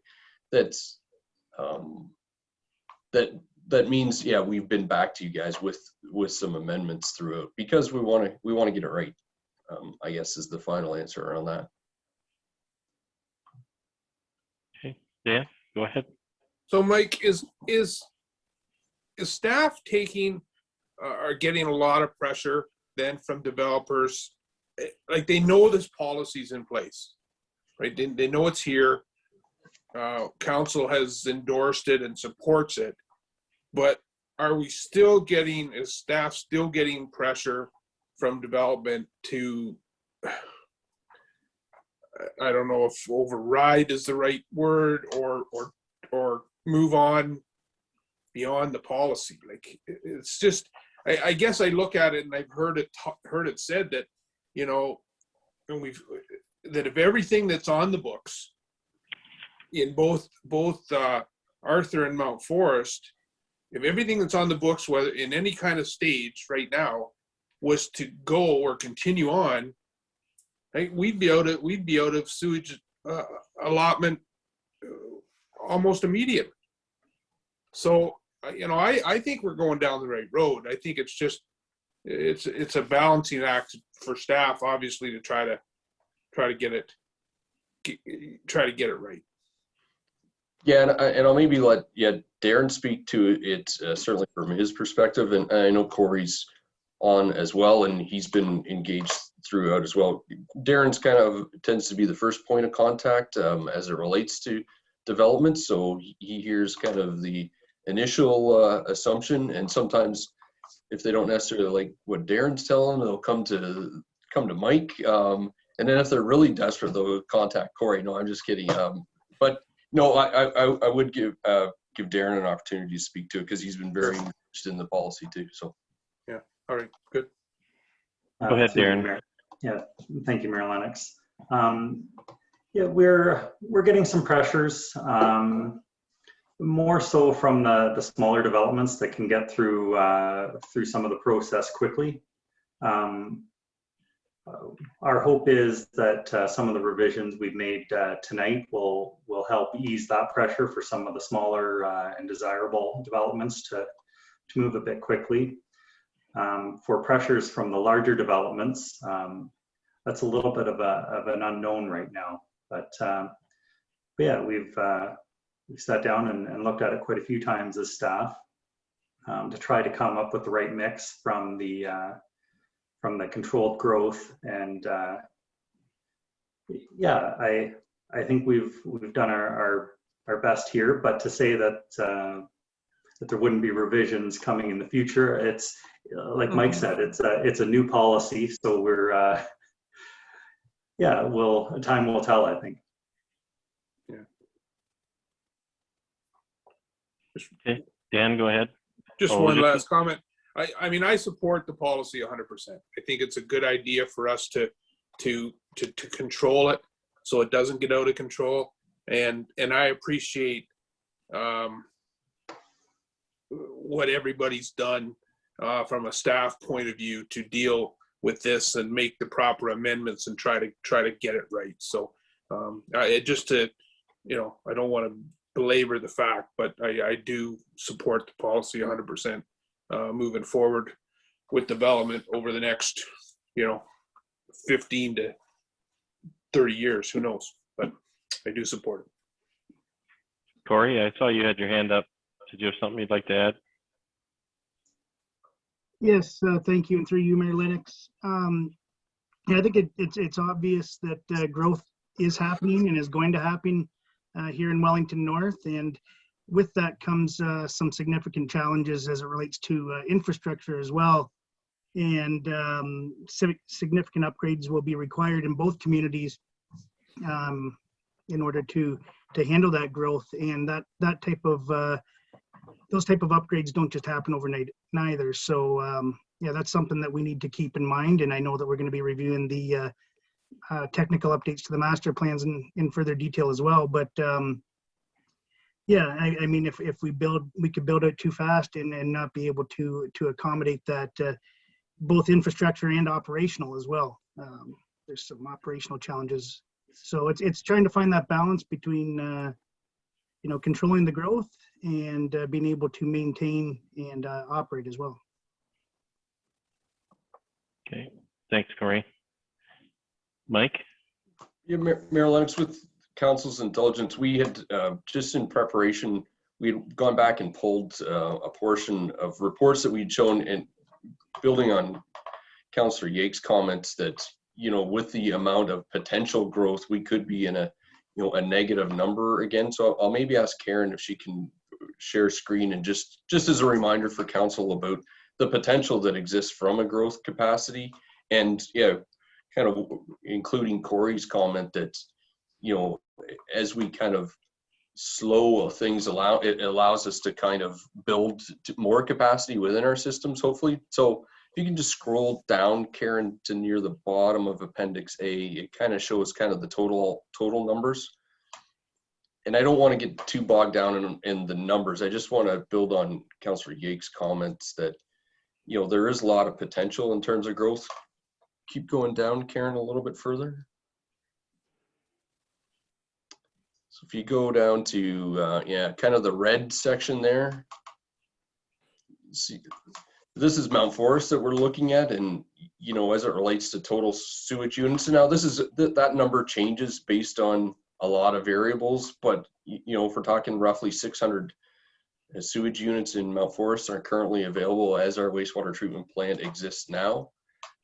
When we look at the overall potential developments, either we've seen in terms of concept or actual submissions, we would be in a negative position if all of those proceeded, you know, if everything happened tomorrow, which we know it's not going to happen, but having these controls that we're putting in the policy ensures that we're not in a position where we're at a negative number immediately. It makes things more omnipresent around that. So that just, yeah, and the Arthur numbers are the same way, and maybe more prominent right now because we've spent significant amount of dollars on capital infrastructure in Arthur to create our phase 1 units, which were 395. Total, if we did phase 1 and phase 2, we're hoping to get around 850 units, and yeah, it looks like we have the potential of around 1,000 residential units that could be built in Arthur over the next several years. So I think it strengthens the case for us to look for ways to control it to a certain degree, so that we're not in a position where we're not issuing any building permits, let's say, like we ended up in Arthur for a few years there. So thanks, Karen. Okay. Other questions or comments? Steve? Yeah, I think I'm in support of the policy still as well, and I don't want to run out of allotments in Mount Forest or Arthur and then not have any growth at all for 20 plus years like we had seen in Arthur. I can't imagine that developers would be scared away because of this policy. I think we're slated to be the second highest growth in Wellington County after Center Wellington. And I think that probably will continue. And I think, like Dan said, having the policy in place, we made that decision to have a policy to limit it, and not limit it in a way that it's a hindrance. I don't think. I think it's limiting it so that, as Corey said, our infrastructure can keep up. The water allotments, everything the sewage can keep up. Because I'd hate to see us open the floodgates, to use your pun, Mike, and then we're in the same situation as we were in Arthur for 20 years.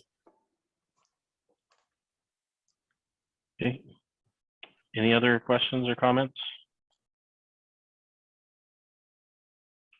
I just had a couple of comments I wanted to make, and you know, we've talked a lot about the sewage allocation policy related to our infrastructure and our ability to build it to keep ahead of the demand, and that's important.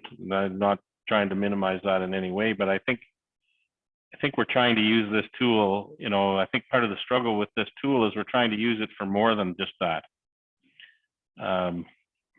I'm often struck by the fact that you know, when talk about growth in our community to members of the public, I frequently get the comment, well, why do we need to grow at all? I love the community the way it is. And, you know, we do need to take a step back and say, you know, we've got some pretty fantastic places to live right now. We don't have to have growth to continue to have a fantastic place to live. And we should all be very proud of the fact of what kind of a community we do have to live in. And growth is not just about the economic side of it. It's also about the social and cultural side of our community as well. I mean, the infrastructure is very much an economic thing. I mean, we've got to spend the money, we've got to have the people resources to put it in place. But we want, you know, our new arriving residents to be able to fit into our community and get involved and be a part of the community that we've all come to love. So, you know, it needs to take some time for people to become integrated socially and culturally, and you know, to whatever new influences people bring for that to become part of the community as well. We've seen other examples where communities have grown extremely quickly and have run into conflict around some of these issues as well. So, you know, the economic piece is important, and certainly we have to be able to build the infrastructure and look after the community services to accommodate the growth. But I think our first goal has got to be to make our whole community the best it can be, because we've got a pretty fantastic one to start with.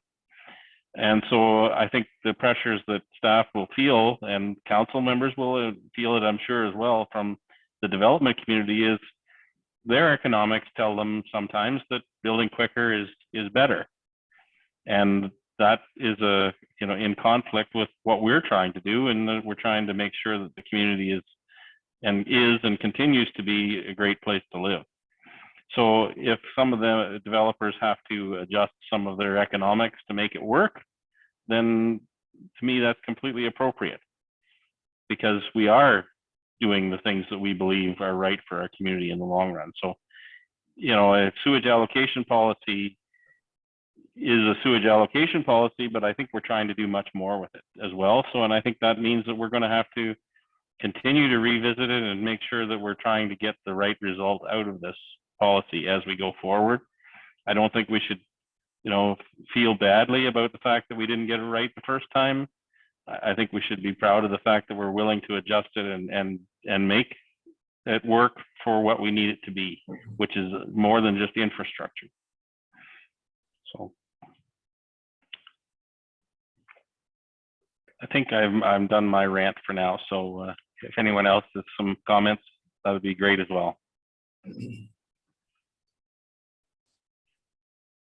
Anybody else? I'm good, thank you. Okay. All right. So I think we have a motion on the floor already to receive this report and to make the revisions, correct, Karen? We have a mover and a seconder. So then I'll call the vote. All those in favor? That's carried. Thank you. So now we're on to 6A. And I better say this one's moved by Steve, I think. Moved by Steve, seconded by Sherry. That, where are we here? That the Council of the Corporation of the Township of Wellington North received for information CLK Report 2021-10, being a report on nuisance coyotes. And with that, I'll open the floor for questions or comments. Well, yes. Steve? No comment. No. So what are we going to do? Like Axie's incredibly smart and well versed and knows his stuff inside and out. I would say the same with the information that we received from the Susan and Sharon Spar. But I have problems with some of their findings. I think, and well, I know that my dog has been hunted by, or had been scouted by, I guess, coyotes as well. I know our residents don't like them when they have the outdoor rink and they're quite visible and close while their children are out, or grandchildren in this one instance are outside skating. And yes, we're supposed to live in some sort of a balance with them. And again, kind of finding the balance with the sewage allocation. How do you find a balance with coyotes and predation? I mean, the report, I think there was 29 kills. I think, Karen, that was in the agenda. No, out of 29 kills over the last 5-year period, 16 were for one individual. Right. Yeah. Yeah. Okay. But yes, there were 29 kills in 5 years. Yeah. But the last 2 years, it's gone down from a high of 9 in 2016. In the last 2 years, it's been 2. Right, which is good. I'm glad there hasn't been that much predation. I'm not a hunter. I have a gun just in case the coyotes come up close. I've had to pull it out a couple of different times. And they, they're scared off when the lights come on. I've had them right up on the back deck of my house. So again, I have a little bit of issues with some of the information that we've gotten and was shared tonight. And Axie and I had a good conversation, like he alluded to, for about an hour, and we kind of agreed to disagree. So I don't know what the rest of council is thinking. I'm open to the most humane way of doing this, with the best results for our residents as well. Okay. Thanks, Steve. Anyone else? Dan? Well, the comment in the report that says the Ontario Federation of Anglers and Hunters supports a bounty, while Coyote Watch Canada is very much for conservation. I mean, and then, so it's difficult to get a balance on the whole issue. So, I mean, it sounds like it might be a difficult issue to come up with an answer, but I don't know. I guess maybe through more discussion, we may be able to come up with something. That I don't know. I don't have the answer. I've read the documentation from Susan Spar, Axie's report, these numbers. I mean, it's a difficult issue. Although it didn't seem like it was a difficult issue when Steve first brought the notice of motion forward. It maybe made a little bit of sense, but as everything else goes along and more information becomes available, it makes the decision a lot more difficult. Okay. Anybody else? Lisa? Yeah, I guess the resident sheep farmer should weigh in, right? Yeah, well, first off, I detest the word bounty, and I detest the word cull. I don't like either of those words. However, that being said, there are lots of coyotes out there, and they do like to hunt. I do get calls in the middle of the night from neighbors, saying that the coyotes are at your fence. We have had to get up in the middle of the night and chase them off or whatever you can do. I don't have a firearm license, so I can't do anything like that. But once, I don't know what my alternative is. I mean, I could keep the sheep inside, and then you're using a ton more fossil fuels, and you've got to bring all your feed in. Right now, they're outside on grass, sequestering carbon and doing all sorts of good things for the environment. So there's kind of that balance there, right? I mean, I think I would rather see something like Dufferin did. And I think it was kind of actually not entirely correct in your report, Karen. It's actually like I've got the compensation form in front of me. And what they do over there is if there is a known problem, and it all has to be documented and certified by the livestock evaluator, the stock owner, like there has to be checks and balances. They do come and provide you with a small amount to help deal with the problem. Because once your livestock becomes a food source, you have to address the problem, right? Like I don't have that problem right now, touch wood, right? But it could happen. If like maybe this needs more discussion, I do know, I just want to put, flip another hat on and just let you know that the Federation of Agriculture does have this on their next agenda. Because this was brought up. So they might want to comment on it, in a month's time or so.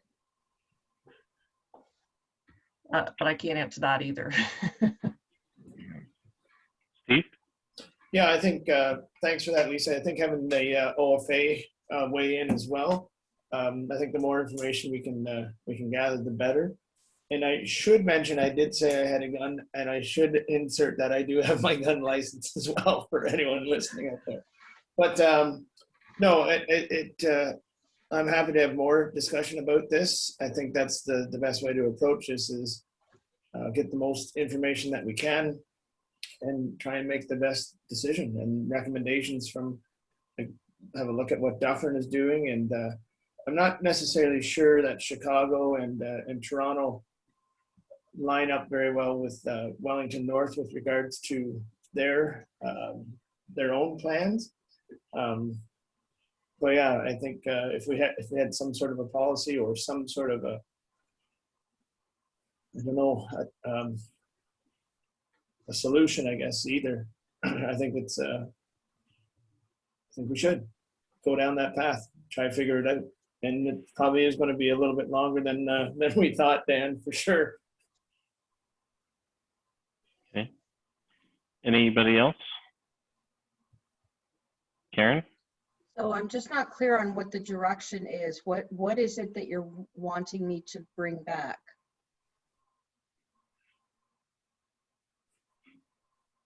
Good question. I'm not sure. I'm not to preempt that, but I have a few comments I wanted to weigh in on as well. And sorry. Well, I recognize that coyotes can be an issue, specific situations, whether it be with livestock or if they're a nuisance. It is a little unnerving, I'm sure, Steve, to have one on your back deck. But I think, you know, people are dealing with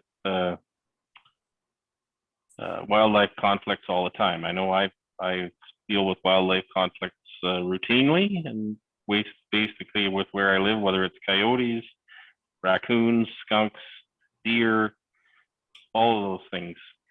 And I think Ministry of Natural Resources does allow for and provide some resources to help deal with individual situations. And I think it's really important that we have this discussion and talk about it, so that people are having problems with those types of, any type of wildlife interaction, that there are tools and resources available to people to help them deal with those. I really struggle with the idea of if we have one or two problem coyotes, that we're going to go out and dispatch a whole bunch of them as a result of that. I don't think that really serves us or the wildlife very well. And it does tend to throw the ecosystem out of balance. So we end up with, you know, maybe more rodents or more deer or more turkeys. And, you know, as a farmer, I've had issues with all kinds of different wildlife doing crop damage, whether it be deer, turkeys, or the raccoons. They tend to be the worst ones for crop damage for me. You know, and certainly coyotes are a risk to livestock, but I really don't think that it's our position as a municipality to get involved in that. I think we have resources through Ministry of Natural Resources. We can, you know, if they become a threat to human life, then we can get the police involved in it. There are resources that I think we can be drawn without us doing it. I think if we start interfering with wildlife, where do we start and where do we stop becomes the issue for me. So I really struggle, you know, if people need to be put in touch with resources to help them manage a specific situation, I'm all for that.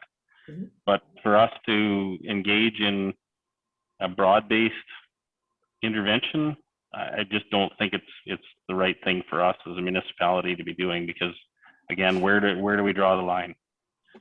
It's a huge issue for me. Anyway, it's not, go ahead, Sherry. Yeah, so I agree with that. I was hoping that maybe that we could find some kind of balanced approach where if there were situations that, you know, the same coyotes or one or two were causing issues, that maybe they could be taken care of. I'd also like to see some of the information that was put in your report, Karen, put on the website, so that if people are having an issue, that they know where to go. I always find that sometimes people just don't know where to go for the information that they're looking for. So if we could put that information up as a resource on our website, I think that that would help those individuals that maybe are having some issues with coyotes as well. Because I've read a lot of that information, and I really learned a lot about coyotes and what could attract them and what may attract them, and how, you know, how to alleviate some of those situations. So to come back to your question, Karen, in terms of direction, I'm not sure that we have a coherent direction. Maybe through some more discussion we can come up with one, but Steve, do you have any thoughts? I was going to say, I'm very happy to get all that kind of stuff up on the information, because I mean, even through the SPARS and AXI and this report, like I learned quite a bit as well. It's a good education for me. And I'm not opposed to letting our residents know that they can go to I think it was trappersinontario.ca or whatever website that was, to hire them on their own. I just wanted to make sure that we looked at it and see what our options were as a council, because it was brought up to me as a concern. And yeah, if there's more information available, I think we should put it again on the website and still have a chat about it.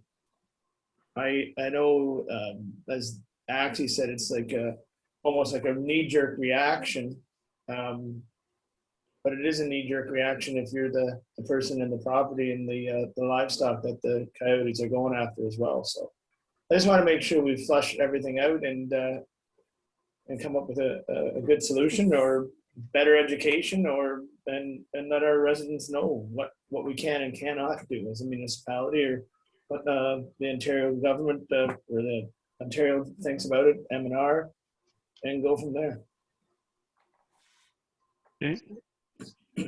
So I'm hearing that you want more discussion on it. Do you want this as an agenda item on the next? Sorry, go ahead, Mike.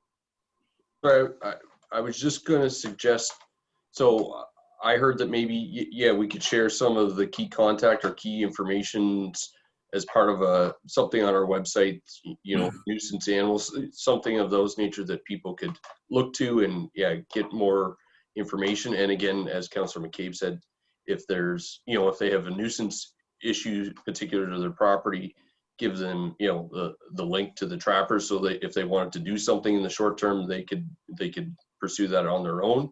And then maybe we'll wait and see what comes from the OFA, if anything, and use that as part of a next conversation. Is that sound reasonable at this point?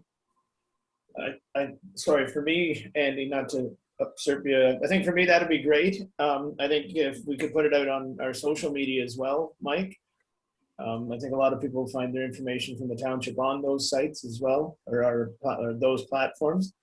Yeah, and let's wait and see what the OFA has to say about it. As long as we can have another discussion and get the most information and the best decision to come out of it, that's what I'm here for. Okay. Everybody comfortable with that approach? Yes. Okay. Any further clarification needed, Karen? Nope. Okay. Any final discussion on this? Okay, so again, we're just receiving that report for information at this point. All those in favor? That's carried. Thank you. And I think that brings us to the end of our items for consideration. We'll move on to any notice of motion this evening. I don't have any. Okay, thank you. Community group meeting program report. Anybody have anything they'd like to give us an update on in that regard? Sherry, go ahead. So this is sort of sad news again, but on the same token, the right thing to do, unfortunately. So last week, the Fireworks Festival Committee got together to decide the fate of the 2021 festival. After lots of discussion and consideration, they've made the really tough decision not to host the event again for 2021. They want to keep our community safe and healthy, and we know that it draws large crowds. But I've also been told that to stay tuned. They're going to come up with some types of media events to keep the festival spirit alive, and those types of events are in the works. But it was a really tough decision for the group, because it's a, you know, it's a big event, but in these times we need to do the right thing. Yeah, it's just hard to take when, you know, we think about all the social interaction that goes with that event too, that we're all kind of starving for. You betcha. Okay. So other than that, I don't have anything. We do have an aquatics meeting again next week. We had a really good BIA meeting the other day, so stay tuned. There's lots of great projects coming to you on the main street of Mount Forest really soon. Okay. Thanks, Sherry. Anybody else?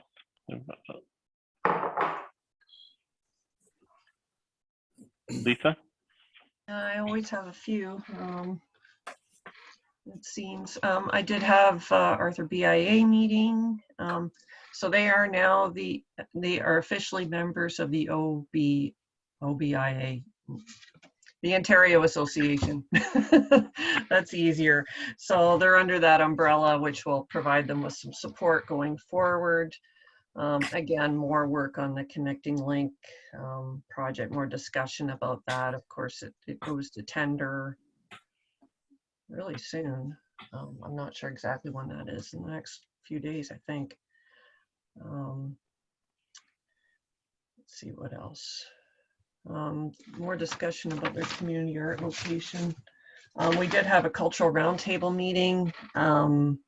That was a hybrid meeting, so that was interesting, and Dale did a really good job of trying to make sure that we could all speak and hear, and etc., because we do have a couple members that don't really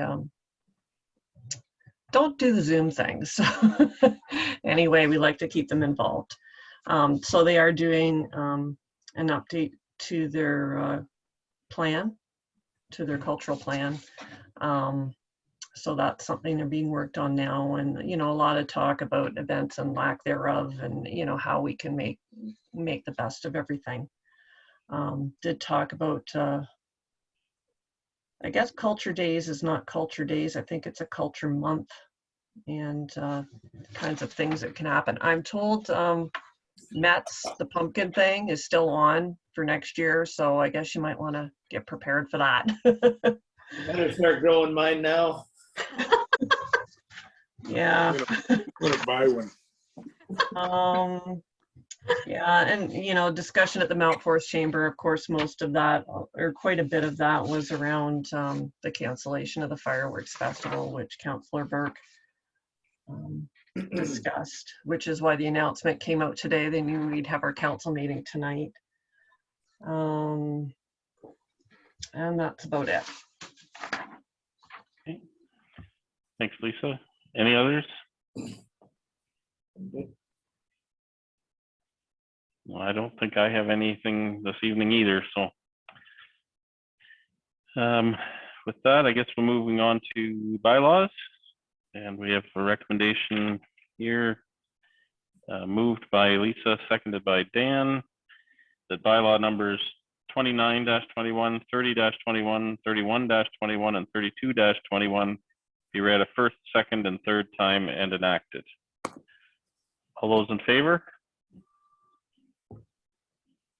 That's carried. Thank you. We're on to our confirming bylaw, moved by Sherry and seconded by Steve. The bylaw number 35-21 being a bylaw to confirm the proceedings of the Council of the Corporation of the Township of Wellington North at its regular meeting held on March 22nd, 2021 be read a first, second, and third time and enacted. All those in favor? That's carried. And before we adjourn, I'll just draw your attention to the announcements and notices. The Mount Forest Lions barbecue chicken dinner fundraiser is tomorrow night. I think you probably already had to have your tickets to participate in that. Yes. And as mentioned before, Sherry mentioned the Ad Hoc Advisory Aquatics Committee next Tuesday, March 30th. Rec, Parks and Leisure Committee, April 6th, and then our April council meetings are the 12th and 26th, respectively. And just wanted to say thank you to Dan for stepping in for me while I was away at their last meeting. Thank you, Dan. You're welcome. Glad you're feeling better. And with that, we'll move on to our adjournment. So moved by Dan, seconded by Lisa, that the regular council meeting of March 22nd, 2021 be adjourned at 9:32 p.m. All those in favor? It's carried. We're officially adjourned. Thank you, everyone. Thanks, everyone. Have a Good great week. night. Councilor Good Yank, evening. your time record stands up. You wasn't even close today. He even had a run at it. If I'd have Thanks, stayed as everyone. chair, you never know what would have happened. Take care. Good night, everybody. Night, everybody.